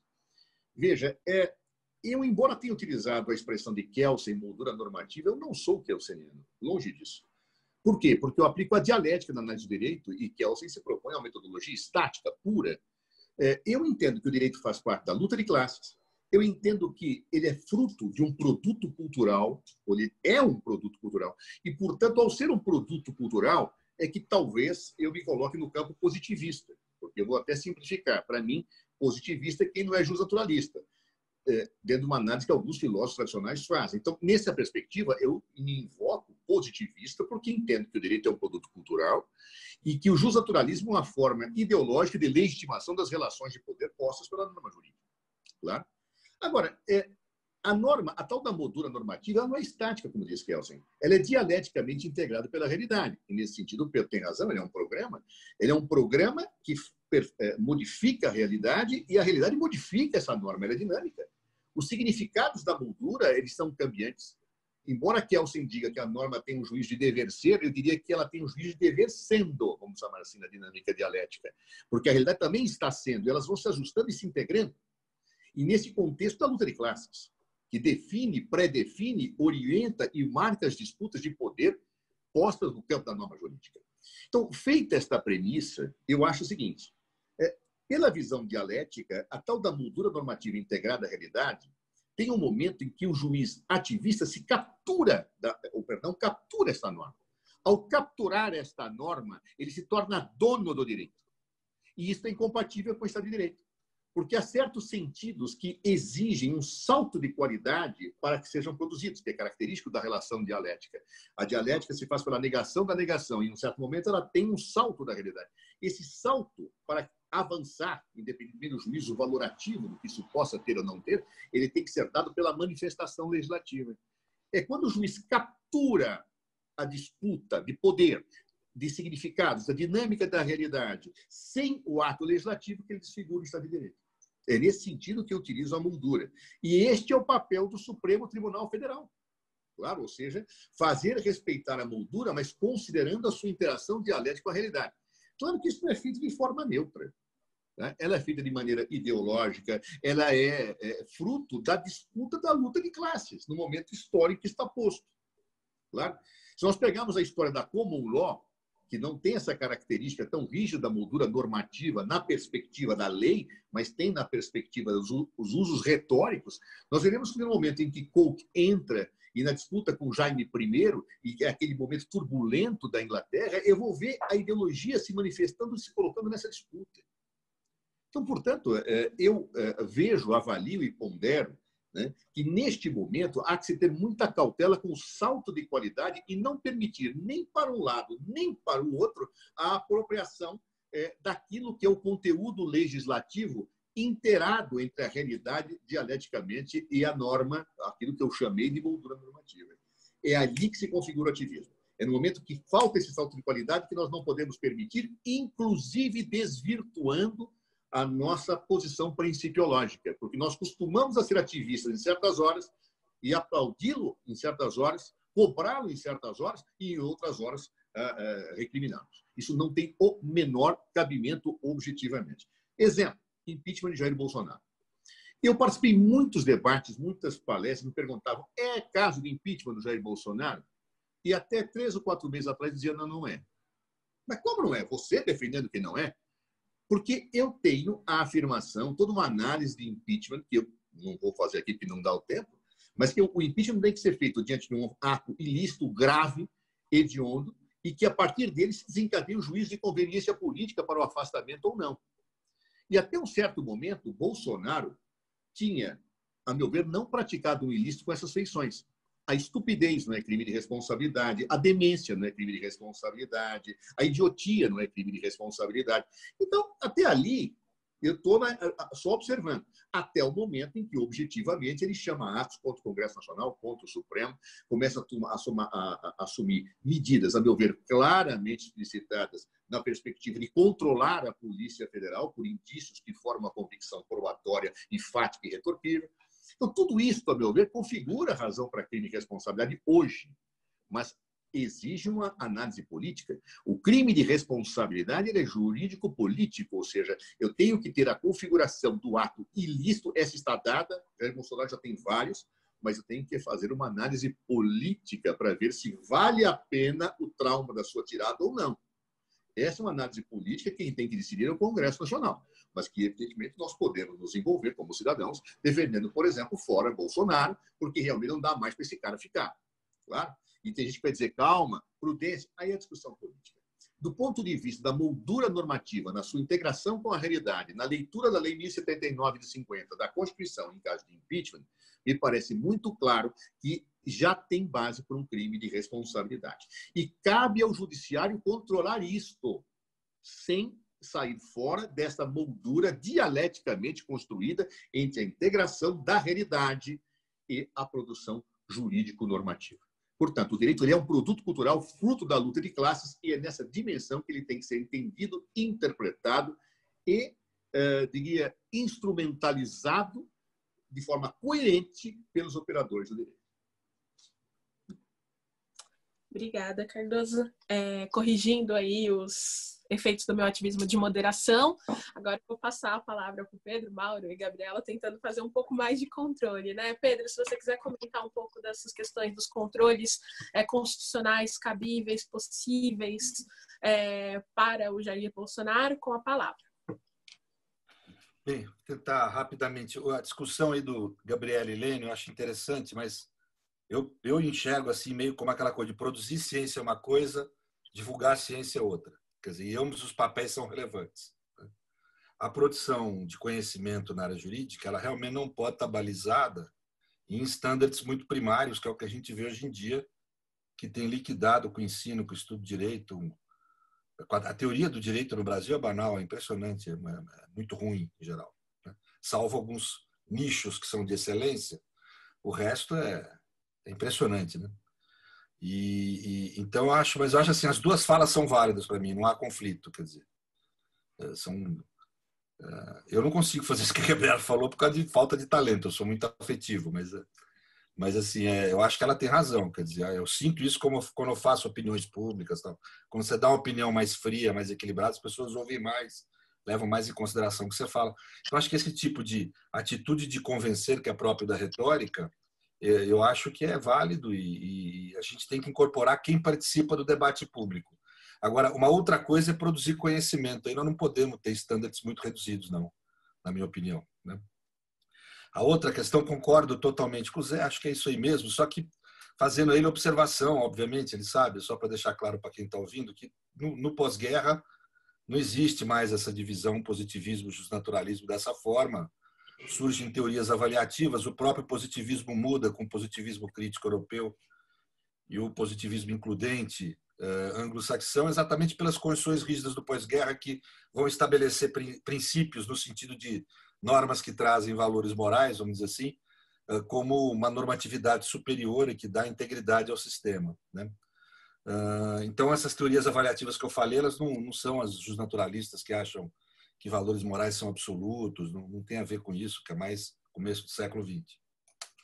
Bem, no tocante, que eu acho que é o tema principal, é muito difícil lidar com um governante insensato que nem a gente tem agora, profundamente insensato. Eu tive um debate com o Zé, acho que todo mundo acompanhou durante a semana, eu, Lênio e o Zé, o Marco do outro lado, né? E a gente debatendo. E ali o que eu sentia? Eram todos democratas procurando tatear soluções face a um governo extremamente insensato. E os dois lados, em alguma medida, por isso que era trágico. A tragédia se dá quando você tem duas soluções, que as duas são verdadeiras e uma exclui a outra, né? Por que eu falo isso? Porque, em alguma medida, as duas preocupações eram relevantes. O Zé e o Marco preocupados com não deixar o executivo abusar, vamos dizer, causar um estrago tão imenso que depois seja impossível consertar. Isso eu falo tudo no sentido político. E eu e Lênio preocupados em que o judiciário acabe não expandindo o seu papel, liquidando com a soberania popular e impedindo que surja uma nova alternativa real e concreta depois do Bolsonaro, uma alternativa mais progressista, digamos assim, uma espécie de preservação da política que a gente estava preocupado, né? E contenção do judiciário. Então, as duas preocupações são reais e mostram para a gente o que é lutar. Pessoal, vai ser minha fala de encerramento, né? Eu queria falar isso. O que é a gente lutar contra o autoritarismo? Não tem manual, não tem 10 regrinhas para seguir. Tem fazer isso que a gente fez essa semana. É ir tateando, é ir debatendo, não tem outro modo. De vez em quando conflitando. Mas eu só queria dizer o seguinte, eles podem submeter a nós a conflitos entre nós, podem querer tirar a nossa voz daqui a um tempo, podem querer tirar nossa integridade física, a vida, fascismo faz tudo isso. O que a gente não pode deixar fazer é eles transformarem a gente em algo parecido com eles. Eu acho que essa é a essência da nossa posição. A nossa régua tem que ser, como falou o Zé, a régua que a gente sempre usa, a régua da liberdade, a régua da igualdade, a regra de certos valores que devem... Eles nos enxergam como inimigos, né? Com uma relação antagônica, como aquele que deve morrer. nós temos com eles uma relação agônica. A gente não acha que tem que excluir a direita da vida política. Nunca vamos ter conciliação com eles, mas achamos importante que eles existam para existir uma sociedade livre. Então, vamos dizer, essa régua, a gente tem que lutar para que seja uma régua só, por exemplo, que o Moro agora seja julgado pela mesma régua que ele deveria ter julgado os outros, não pela régua que ele julgou. Por quê? Porque a régua que ele julgou é a régua da injustiça, do autoritarismo, e essa não nos cabe pregar. Né? Então, porque senão nós vamos nos transformar em algo semelhante a eles, a gente não pode permitir.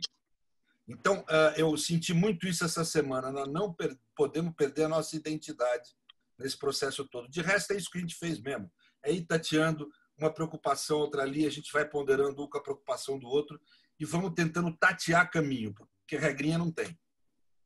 Obrigada, Pedro. Cumpriu aí os 5 minutos, agradeço muito. Gabriela, me falaram que você precisava sair um pouco antes. Não sei se você quer fazer suas considerações. Eu pediria desculpa para o Mauro para cortar aqui a ordem, ou se você quer que o Mauro fale primeiro. Mauro, posso? Porque eu tenho uma gravação, eu tenho hora. Se não tiver problema para você. Tá. Bom, algumas coisas aí para eu falar. Eu acho que todo mundo que falou tem razão, tá? Acho que é fundamental que a gente não permita que essa simplificação daquilo que é complexo deve ser tratado com a complexidade que tem e com a profundidade que o tema merece, prejudique a formação dos operadores do direito, a formação das pessoas que consomem as informações também, porque, enfim, a gente pode tirar esse desapreço pela complexidade, não fica restrito só ao direito. E aí eu vou falar um pouco do que falou o professor Pedro Serrano na questão de produzir ciência é uma coisa e comunicar ciência é outra coisa. Perfeitamente. Até porque quem está ali na lida da produção da ciência, como eu falo, a gente tem que escolher as nossas batalhas, né? E a gente não pode abraçar tudo. Então, quando a Gabi me convidou para fazer parte desse debate, eu até falei para a Gabi, eu falei, nossa, Gabi, o que vai ser discutido? Porque eu agora, com essa minha atividade na televisão, que eu tenho que preparar outros debates, outros programas sobre outros temas, a gente tem que escolher o que a gente vai fazer com o nosso tempo. E, às vezes, para eu estudar uma coisa, para eu fazer o mundo pós-pandemia, que eu estudei entrevistei uma psicanalista, eu preciso não ter estudado outra coisa. É uma gestão de tempo. E por isso que eu fiz questão de dizer que, quando eu me proponho a comunicar isso, e aí, eventualmente, não traduzir, porque eu acho que, às vezes, o traduzir, a gente pode estar tentando simplificar o que é complexo, mas, pelo menos, quando eu tento chamar a atenção das pessoas para aquilo que é complexo e mais profundo, é isso que eu digo, é trazer as pessoas de volta para o apreço à complexidade. Então, quando eu trago um artigo do professor Lênio para o meu vídeo, e embora no meu vídeo eu não consiga falar sobre o artigo com a complexidade que ele tem, eu posso alcançar algumas pessoas e fazer com que elas leiam um artigo. Tomara que daqui a pouco eu consiga os artigos de 4 ou 5 páginas. Então, é um movimento, né? E eu acho que isso é importante na minha função. Até porque, e aqui eu ouvi muito a gente falar sobre a qualidade do ensino jurídico, e eu diria a qualidade do ensino no geral, que infelizmente é ruim, né? Com algumas poucas exceções. Então, acho que quando a gente ouve os debatedores desse painel aqui, a gente se surpreende, se encanta com nossa, são pessoas muito elevadas intelectualmente, é uma abordagem muito profunda, muito superior ao que a gente vê em outros lugares. E são poucas essas pessoas. A massa das pessoas se formou nesse sistema de ensino jurídico que tem uma qualidade ruim. E aí o meu ponto eu acho que a gente não deve só dizer essas pessoas não compreendem conceitos básicos, então, e elas não vão ler o artigo de 4 páginas. Eu penso no movimento de falar, tudo bem, não entende? Então vamos devagarinho. Vamos no de meia página, depois a gente vai para o da página inteira, porque senão a gente está abandonando essas pessoas. E eu fico me perguntando, tenho um pouco de dúvida mesmo, e aqui estou falando da minha, mas mesmo nas minhas provocações nos debates, quando eu falava dos argumentos técnicos, muitas pessoas me falavam, você está sendo elitista. porque as pessoas não entendem o argumento técnico. Então, eu tomava todo o cuidado de falar, não, eu estou dizendo que isso precisa de profundidade, que isso precisa de cuidado, que isso é complexo, então eu não estou tirando a complexidade da coisa, da análise, mas eu estou tentando, de alguma maneira, trazer isso de uma forma que as pessoas possam consumir. Então, é isso que eu quero dizer, né? Não é que eu não estou defendendo que a gente fuja do complexo. Pelo contrário, eu, no geral, falo muito que as coisas são mais difíceis. Ontem eu fiz uma live com a Anitta, um monte de gente assistindo, e a live era como entender política. E eu comecei a live falando, olha, eu vou começar dando uma notícia ruim, talvez, para as pessoas, porque todo mundo espera, assim, um livro para entender política, uma live de 1 hora para entender política. Eu falei, e não é assim. É uma busca, é uma construção. As coisas são difíceis, elas são complexas e a gente precisa se empenhar nesse movimento, nesse trabalho. Mas então acho que é basicamente isso. Talvez eu seja mais idealista. Assim. Não sei se todo mundo já assistiu no Netflix o documentário sobre os terraplanistas. Eu tenho que parar, Sheila, é isso? Tá, mais um minuto. O documentário sobre os terraplanistas, o que é muito interessante de assistir, porque tem uma fala no final que um dos cientistas diz, eles são cientistas frustrados, porque eles fazem as perguntas, mas eles não conseguem chegar lá e eles acabaram criando uma teoria bizarra. E outra coisa que a gente percebe muito do documentário é a carência das pessoas, então a gente pode começar a pensar num mundo que é complexo, na precarização das relações de trabalho, nas pessoas sem vínculos afetivos, e nessa carência que vai sendo suprida de alguma maneira por uma interação nas redes sociais, que pode ser uma interação por ideais. E aí essas pessoas encontraram a companhia entre os terraplanistas, e aí elas adotam essa visão de mundo. Acho que isso pode explicar muito o movimento que a gente viu nas últimas eleições e que a gente continua assistindo, desse apego afetivo e visceral a uma figura que para nós causa tanta repulsa, porque você acaba se definindo como um apoiador daquele líder e as tuas relações todas acabaram sendo estabelecidas nesse círculo. Então, sair daí é muito difícil. Então, também nesse aspecto, a gente pensar como que a gente aborda e como que a gente lida com essa questão. O meu ponto é justamente a complexidade. Então, produzir ciência é muito complexo e comunicar a ciência é extremamente complexo. Porque eu tenho uma fala do Zaratustra que eu gosto muito, que ele desce do monte e ele diz, não me escutam. Eu não sou voz para esses ouvidos. A dificuldade de a gente ser voz para mais ouvidos do que alguns poucos também traz bastante complexidade aí em como a gente desenha a nossa atividade. É isso, gente. Obrigada. Eu tenho que ir porque eu tenho uma gravação. Estou vendo a Sheila já fazendo assim e eu vou levar uma bronca. Parabéns, obrigado pela sua presença e você furou a bolha. Quem teve a oportunidade de te acompanhar sabe que você não foi nem um pouco superficial. Ao contrário, você levou para a lona o teu debatedor, né? Que é um fascista de primeira. Parabéns. Tchau, gente. Exato. Obrigada, Gabriela. Muitos comentários que estão no sentido de como você não é nada superficial nos debates de TV e que traz aí questões que são tão difíceis para a gente abordar para um público mais amplo, né? Parabéns, sigamos aí te acompanhando. Obrigada. Tem muitas coisas muito mais complexas do que o que eu trago. O que eu estou dizendo, eu agradeço que as pessoas digam que eu não sou superficial, mas existe uma profundidade ainda maior e que não deve ser, enfim, menosprezada, porque ela importa. Exato, perfeita. Muito obrigada, Gabriela. Tá. Eu gostaria de passar agora a palavra para o Mauro, para comentar aí um pouco dessa questão do controle do Jair Bolsonaro nesse cenário que a gente está vivendo hoje. Mauro, se você puder, com a palavra, 5 minutinhos, vou controlar aqui. Pois não, Sheila. Veja, eu me sinto muito à vontade porque nós estamos aqui tentando sintetizar um pouco da angústia e quem está profundo no pensamento, é o caso de quem me antecedeu, tem como meta justamente dar conta dessa inquietação que o pensamento lida diante de uma situação institucionalmente muito frágil e também potencialmente perigosa.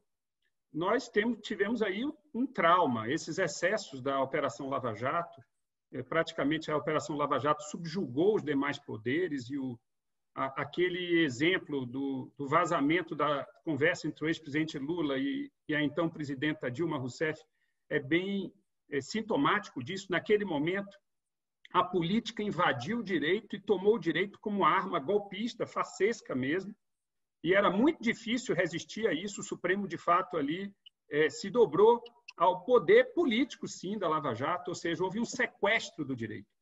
Isso gera um certo trauma, e nós estamos aqui todos muito desconfiados da ação do Poder Judiciário e do próprio Supremo nesse momento, embora possa ser uma ação que estabeleça contenções a um governo francamente autoritário.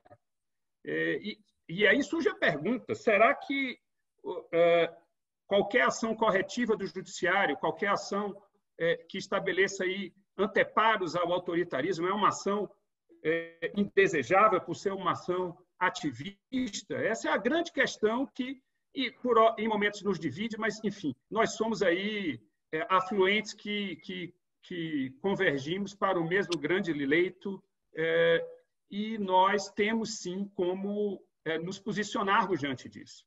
Ora, a Constituição de 88, é muito bom lembrar, ela tem como um dos seus elementos vitais uma repulsa muito clara ao autoritarismo. É uma Constituição que estabeleceu de maneira privilegiada essas prevenções à exacerbação dos poderes governamentais. Nós saíamos de uma ditadura militar. Então, esse é um dos traços da Constituição. A preocupação em conservar o regime democrático. Por outro lado, uma das características da Constituição também é despersonalizar o poder político. Não apenas o princípio genérico da impessoalidade, mas outras normas constitucionais trataram do assunto, chegaram até a eliminar a menção ao nome dos governantes em propagandas públicas, enfim, uma série de elementos que vieram com a Constituição de 88 para dar uma dimensão muito clara de discernimento entre público e privado, porque evidentemente que o abuso se dá na medida em que o poder ele é arrecadado e ele é manipulado e utilizado para finalidades privadas. Ora, nós temos uma Constituição também que convidou o Poder Judiciário a suprir determinadas lacunas. Nós temos um mandado de injunção.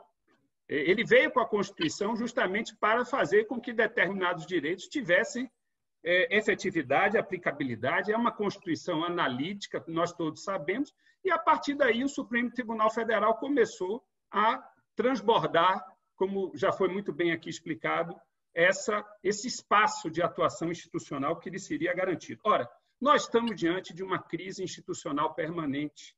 Essa é uma situação anômala, embora seja um governo democraticamente eleito. Ele fomenta constantemente o conflito. Ele leva às últimas consequências o antagonismo político, né? Ele alimenta o ódio. É um governo disruptivo, nós temos sempre verificado isso.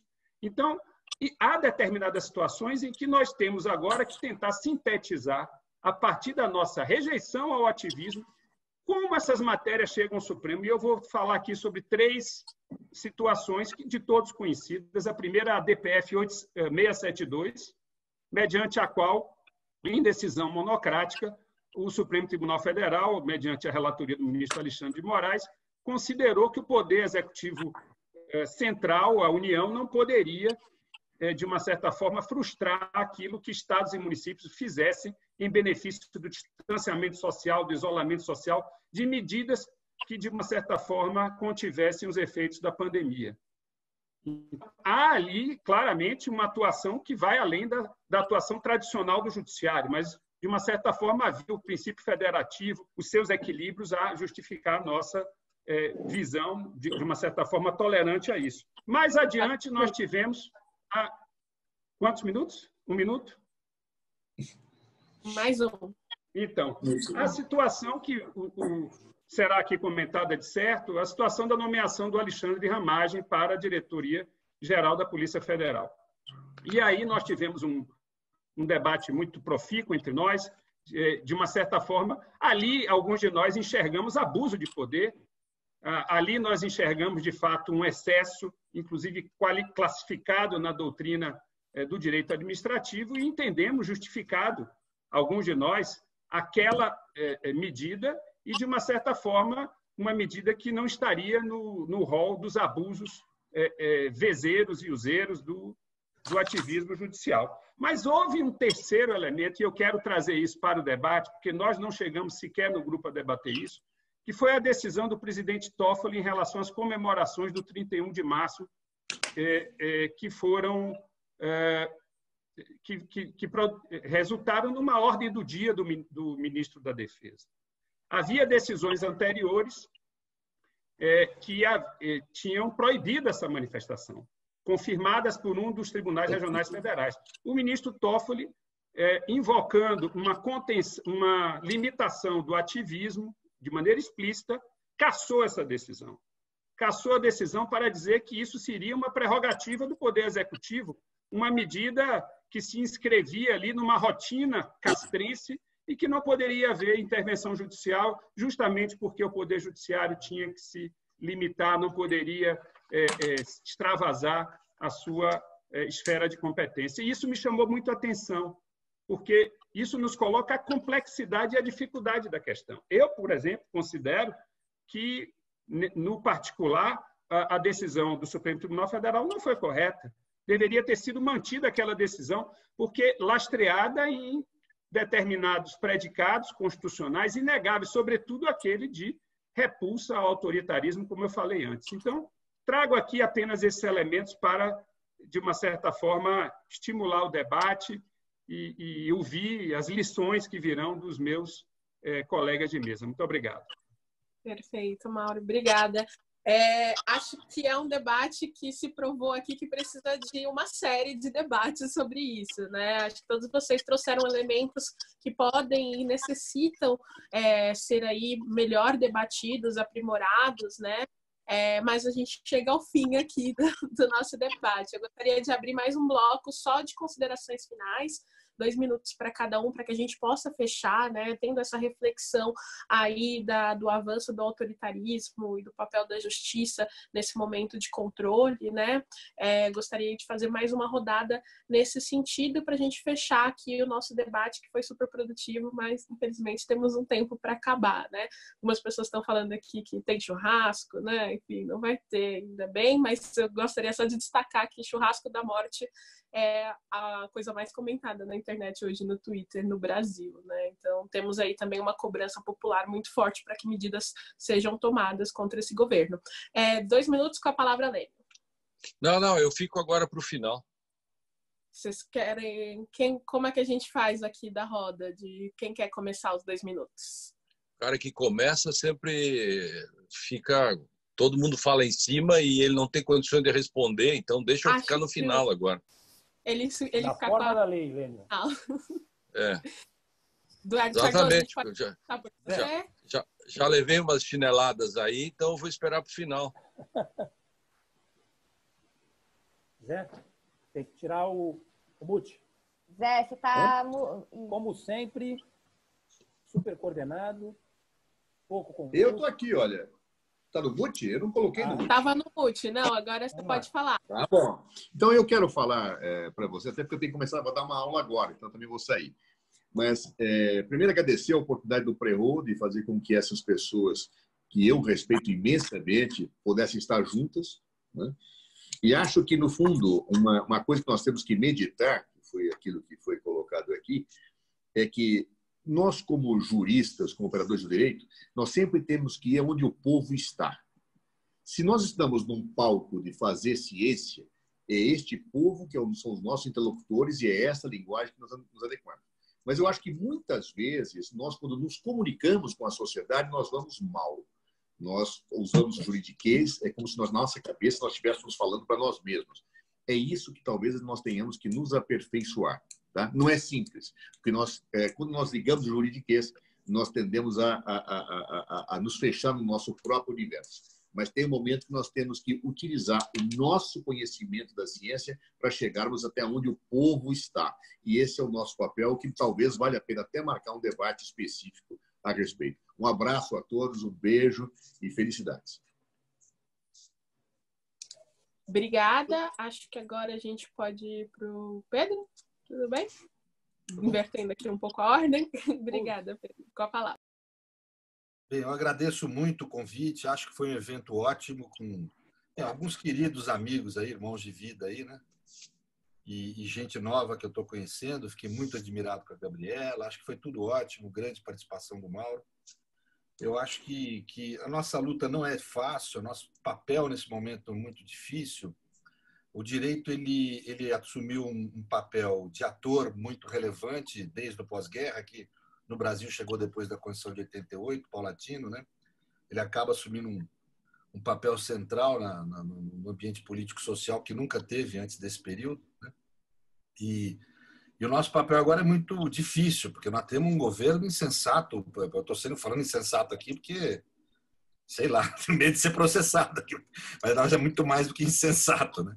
Nós temos um governo muito difícil de lidar, né? Quer dizer, e para nós a tarefa é árdua. A gente vai ter que ir tateando mesmo, vendo com magia cada passo, cada momento. E eu acho que é isso. Eu agradeço muito a oportunidade de estar aqui, ter tido a oportunidade de debater com todos. Muito obrigado. Obrigada, Pedro. Com a palavra o Mauro. Render minha homenagem ao Marco Aurélio e à Gabriela, que representam Prerrogativas. Agradecer a você, Sheila. Acho que esse debate é apenas uma pequena demonstração da riqueza que tem sido a convivência no interior desse grupo Prerrogativa nos últimos anos. Quem tem o privilégio de participar sabe, hoje Prerrogativas não é só o grupo de WhatsApp, é um portal com textos de inúmeras pessoas que participem ou não do grupo, são também do campo democrático, procuram, de uma certa forma, sintetizar essa situação da crise do direito e da inquietação nossa em relação à preservação da democracia no país. Então, eu só posso dizer que, para mim, foi um grande privilégio participar aqui desse debate e eu tenho certeza que os próximos debates estarão à altura e, quem sabe, até vão superar, pelo menos no que diz respeito à minha participação. Eu tenho certeza que tem muita gente qualificada, colegas advogadas e juristas e colegas juristas que também virão aqui para acrescentar muito. Então, seria essa a minha despedida e ninguém melhor do que o Lênio para fazer aqui essa fala final. Muito obrigado, Marco. Muito obrigado, Gabriela. Uma honra, nós que agradecemos. Obrigada, Mauro. Agora, para o fechamento aí dos debates, o Lênio. Bom, eu quero primeiro sempre homenagear o SIG, né?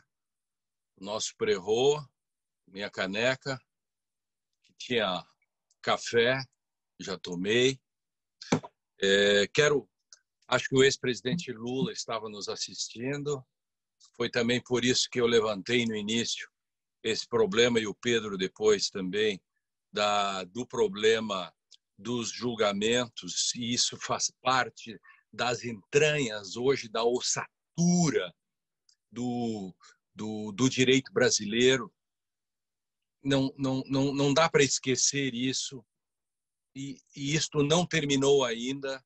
O Supremo ainda não julgou a suspeição e acho que não se pode deixar por menos aquele item 9 do julgamento do primeiro caso pelo TRF4, que não se pode exigir isenção. Eu lamento que a comunidade jurídica não tenha dado bola para isso. Eu tenho insistido, talvez porque eu não tenho essa capacidade de comunicação da Gabriela, talvez eu vou lutar por isso.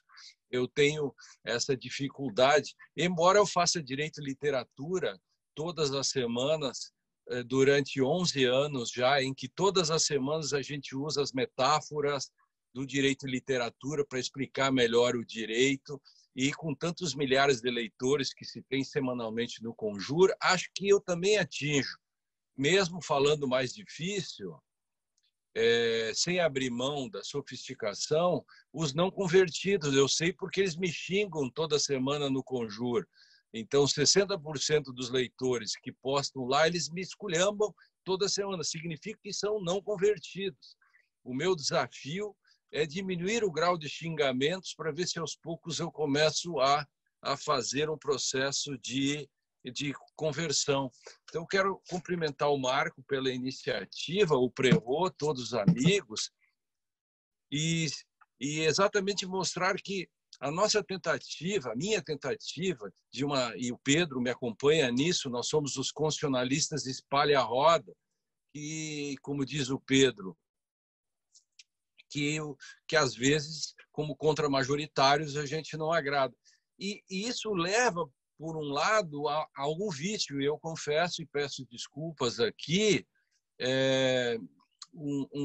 por não conseguir, mas eu também não sabia que era essa a pauta hoje. A pauta que me foi dada, a pauta que nos foi dada foi Sérgio Moro e companhia. A pauta que a Gabriela brilhantemente trouxe, mas puxou para o campo dela, que é a pauta da comunicação. Eu sugiro, como já sugeriu o Mauro, que a gente faça uma pauta de como nós vamos nos comunicar, porque são coisas diferentes. Quando eu estou discutindo, por exemplo, um caso de ativismo no Supremo, ou, por exemplo, contestando Ives Gandra com o artigo 142, eu tenho que ter um modo de dizer isso, mas não posso deixar de dizer que a interpretação dele é inconstitucional. Inconstitucional. Constituição, mais Constituição é o contrário. Não sei como dizer isso de outro modo, é um defeito meu. Mas isso é uma pauta para o futuro. Eu cumprimento a Gabriela e os companheiros, inclusive o Mauro, que ajudou a sugerir isso, e o Marco, fica a sugestão, Marco, de a gente fazer uma pauta desta questão da comunicação, entendeu? Eu peço desculpas por não ter debatido isso, porque eu queria debater mais essa questão do Sérgio Moro e a pauta original. Nesse sentido, um beijo a todos e fico à disposição. E é sempre um grande prazer debater com todos vocês, e a condução da Sheila, né, que, embora tenha sido ativista no início, depois fez um processo de correção de rota, mas que no próximo tenho certeza que já no início ela já será não ativista, né? Já que o ponto também era esse. Obrigada, Lênio. Sou ativista de natureza, não tem como, mas pelo menos não sou juíza. Gostaria muito de agradecê-los pelo debate, aprendi muito, foi muito rico. Acho que a gente sai aqui com várias ideias de outros debates para fazer nessa webconferência do Prerrogativas. Foi um prazer moderar, né? Tentar moderar essa mesa aqui com vocês. Aprendi muito, um debate super instigante. Acho que é muito importante a gente ter em mente que essa é uma discussão que vai muito além, né? E a gente tem que tentar formas de sair um pouco das estruturas do gabinete e tentar ir buscar um pouco também a rua e ver aqueles que estão mais impactados por essa crise, né? Não tem como a gente deixar de ver o que está acontecendo com o Covid e onde vai estar a maior letalidade dele enquanto o Bolsonaro fica gerando crise política atrás de crise política, né? E o Moro aí também sustentando essas rupturas democráticas. Agradeço muito o convite do Marco Aurélio e da Gabriela Araújo e passo para eles o encerramento da atividade. Obrigada, Sheila. Você foi, como disse o Lênio, foi esplêndida. Queria agradecer também aos demais palestrantes. Na verdade, eu queria também aproveitar agora esse final para explicar como é que começou a ideia desse debate. É que não são todos que estão no grupo Prerrogativas, a gente tem um grupo. E o Lênio, o Jack e o Pedro protagonizaram no feriado lá do 1º de maio. As pessoas ficavam assim, ninguém saía do grupo para ouvir os áudios, os debates entre eles sobre a questão lá do ato de nomeação do presidente da República, se poderia ser ou não controlado pelo STF. Então, esse debate foi riquíssimo. Nós que estávamos no grupo aprendemos demais. O Mauro também teve uma contribuição imensa, ficou ali quase um fla-flu do direito, né, Lênio? Mas todos defendendo a democracia, mas de alguma forma tentando interpretar um mais pelo lado do direito administrativo, os outros mais pelo lado do direito constitucional. E eu e a professora Veida Zancaner ficamos falando no paralelo, no particular, como seria esplêndido a gente promover esse debate. Tanto que ela foi a primeira pessoa a ser convidada para participar desse painel. Mas eu preciso fazer aqui uma homenagem à professora Veida Zancaner, porque a gente dividiu a ideia de fazer esse debate, só que ela está ali se preservando com a questão da pandemia e está no interior e não conseguiu instalar a internet que conseguisse colocar o Zoom. Tanto que nós seguramos até quinta-feira para soltar o painel, para ver se conseguiria incluir a professora Veida. Infelizmente, não foi possível, mas eu quero aqui fazer já... fazer uma promessa que assim que a professora Weida tiver internet, a gente volta, e eu queria pedir que alguns de vocês, alguns dos painelistas, voltassem também para debater com a professora Weida. Fica o convite, afinal, ela queria muito estar aqui presente. E a gente também tem a ideia, o próximo painel, só para antecipar, a Sheila tocou nesse ponto, vai ser sobre direitos sociais e atuação do Estado em tempos de Covid, porque eu acho que, embora o presidente esteja tentando desviar aí o tema essencial, é o que está pegando para todo mundo, e a gente quer saber como é que o Estado pode agora ajudar a população a enfrentar essa crise, tanto do ponto de vista da saúde como do ponto de vista da economia. E passo a palavra para o Marco Aurélio encerrar. Gabi, muito obrigado, uma honra estar aqui ao seu lado, uma amiga de toda a vida, né? São mais de 20 anos juntos, eu, você, Fabiano e outros queridos colegas. Agradecer o Bruno Salles pelo belíssimo trabalho que ele sempre faz no bastidor, a Sheila pela mediação muito bem colocada, parabéns, uma alegria conviver contigo também, um respeito enorme pela tua militância. E nós vamos ter a oportunidade de também debater a questão da suspeição, como falou o nosso queridíssimo Lênio, suspeição, enfim, do ex-juiz Sérgio Moro, né? É muito importante que esse tema volte, digamos, ao centro do debate. E dialogando com isso, quero agradecer todos os nossos companheiros do Prerrogativas. Nós temos um número enorme de pessoas, já há 6 anos, fazendo um trabalho lindo de disputa de narrativa, se expondo, escrevendo artigos, dando entrevistas. Nós estamos conseguindo efetivamente furar a bolha. Isso é um fato. Recentemente, nessa semana, nós conseguimos estar nos principais veículos de comunicação do país, tanto da imprensa escrita como da imprensa televisiva, né? Tivemos espaço, inclusive, na Globo News, tanto Prerrogativas como alguns professores, e em especial o Pedro, dando, digamos, uma aula, né, em horário nobre. E vamos manter isso, né, esse é o nosso compromisso com o bom debate, irmanados, né, com essa afinidade de princípios e propósitos, mas não deixando, evidentemente, de colocar, como eu falei no começo, no centro das discussões, a responsabilidade que esse juizeco, ou marreco de Maringá, tem, na verdade, nesse processo todo pelo qual está passando o país, né? Realmente, quando eu vejo, né, enfim, nesses dias todos, a tristeza de perder um Aldir Blanc, de perder um Flávio Migliasso, um artista fantástico, o Moraes Moreira, para quem a gente fez uma homenagem linda, hoje o Palatinic, que é, enfim, um artista maravilhoso da arte cinética, enfim, que também nos deixou aos 92 anos, e agora o Little Richard, né, que é um artista mundial respeitado por todos nós. Nós temos até um grupo de música, né, no Prerrogativas, enfim. Mas quando eu vejo essas perdas todas, é inevitável, novamente, pegando o gancho, ao enxergar a irresponsabilidade desse governo, enxergar, enfim, a digital do Sérgio Moro, que tirou as eleições do caminho que elas, na verdade, naturalmente seguiriam, né? Nós viveríamos dias melhores. Claro que teríamos a honra de contar com o Haddad, quem sabe como ministro da Educação, ministro da Casa Civil, ministro da Fazenda, mas com o nosso grande craque, o nosso presidente Lula, à frente do país, né? Infelizmente, de forma criminosa, ele foi preso. Espero que o Estado brasileiro repare essa injustiça e que esse episódio triste da nossa história sirva para a reforma do sistema de justiça do país. Mas é isso, queria agradecer a todos. Nós tivemos uma audiência incrível. Vamos colocar esse conteúdo do Prerrogativas no nosso blog e vamos colocar também no YouTube. Pedir desculpa por eventuais equívocos, ninguém aqui é profissional. Essa é a nossa militância, digamos, é o nosso cafezinho, a gente faz com muita alegria. E terminar dizendo, né, que, digamos, para compensar essas perdas todas, né, nós vamos, quem sabe, ter uma festa, né, no céu. Ali sim, a gente podia ter um churrasco com tanta gente boa partindo, ao lado do nosso querido patrono, o grande Sigmaringa, para quem a gente vai, com certeza, novamente honrar, né, a memória e, enfim, registrar as nossas sinceras homenagens, sempre. É isso, gente. Beijo grande para todos, foi um prazer enorme.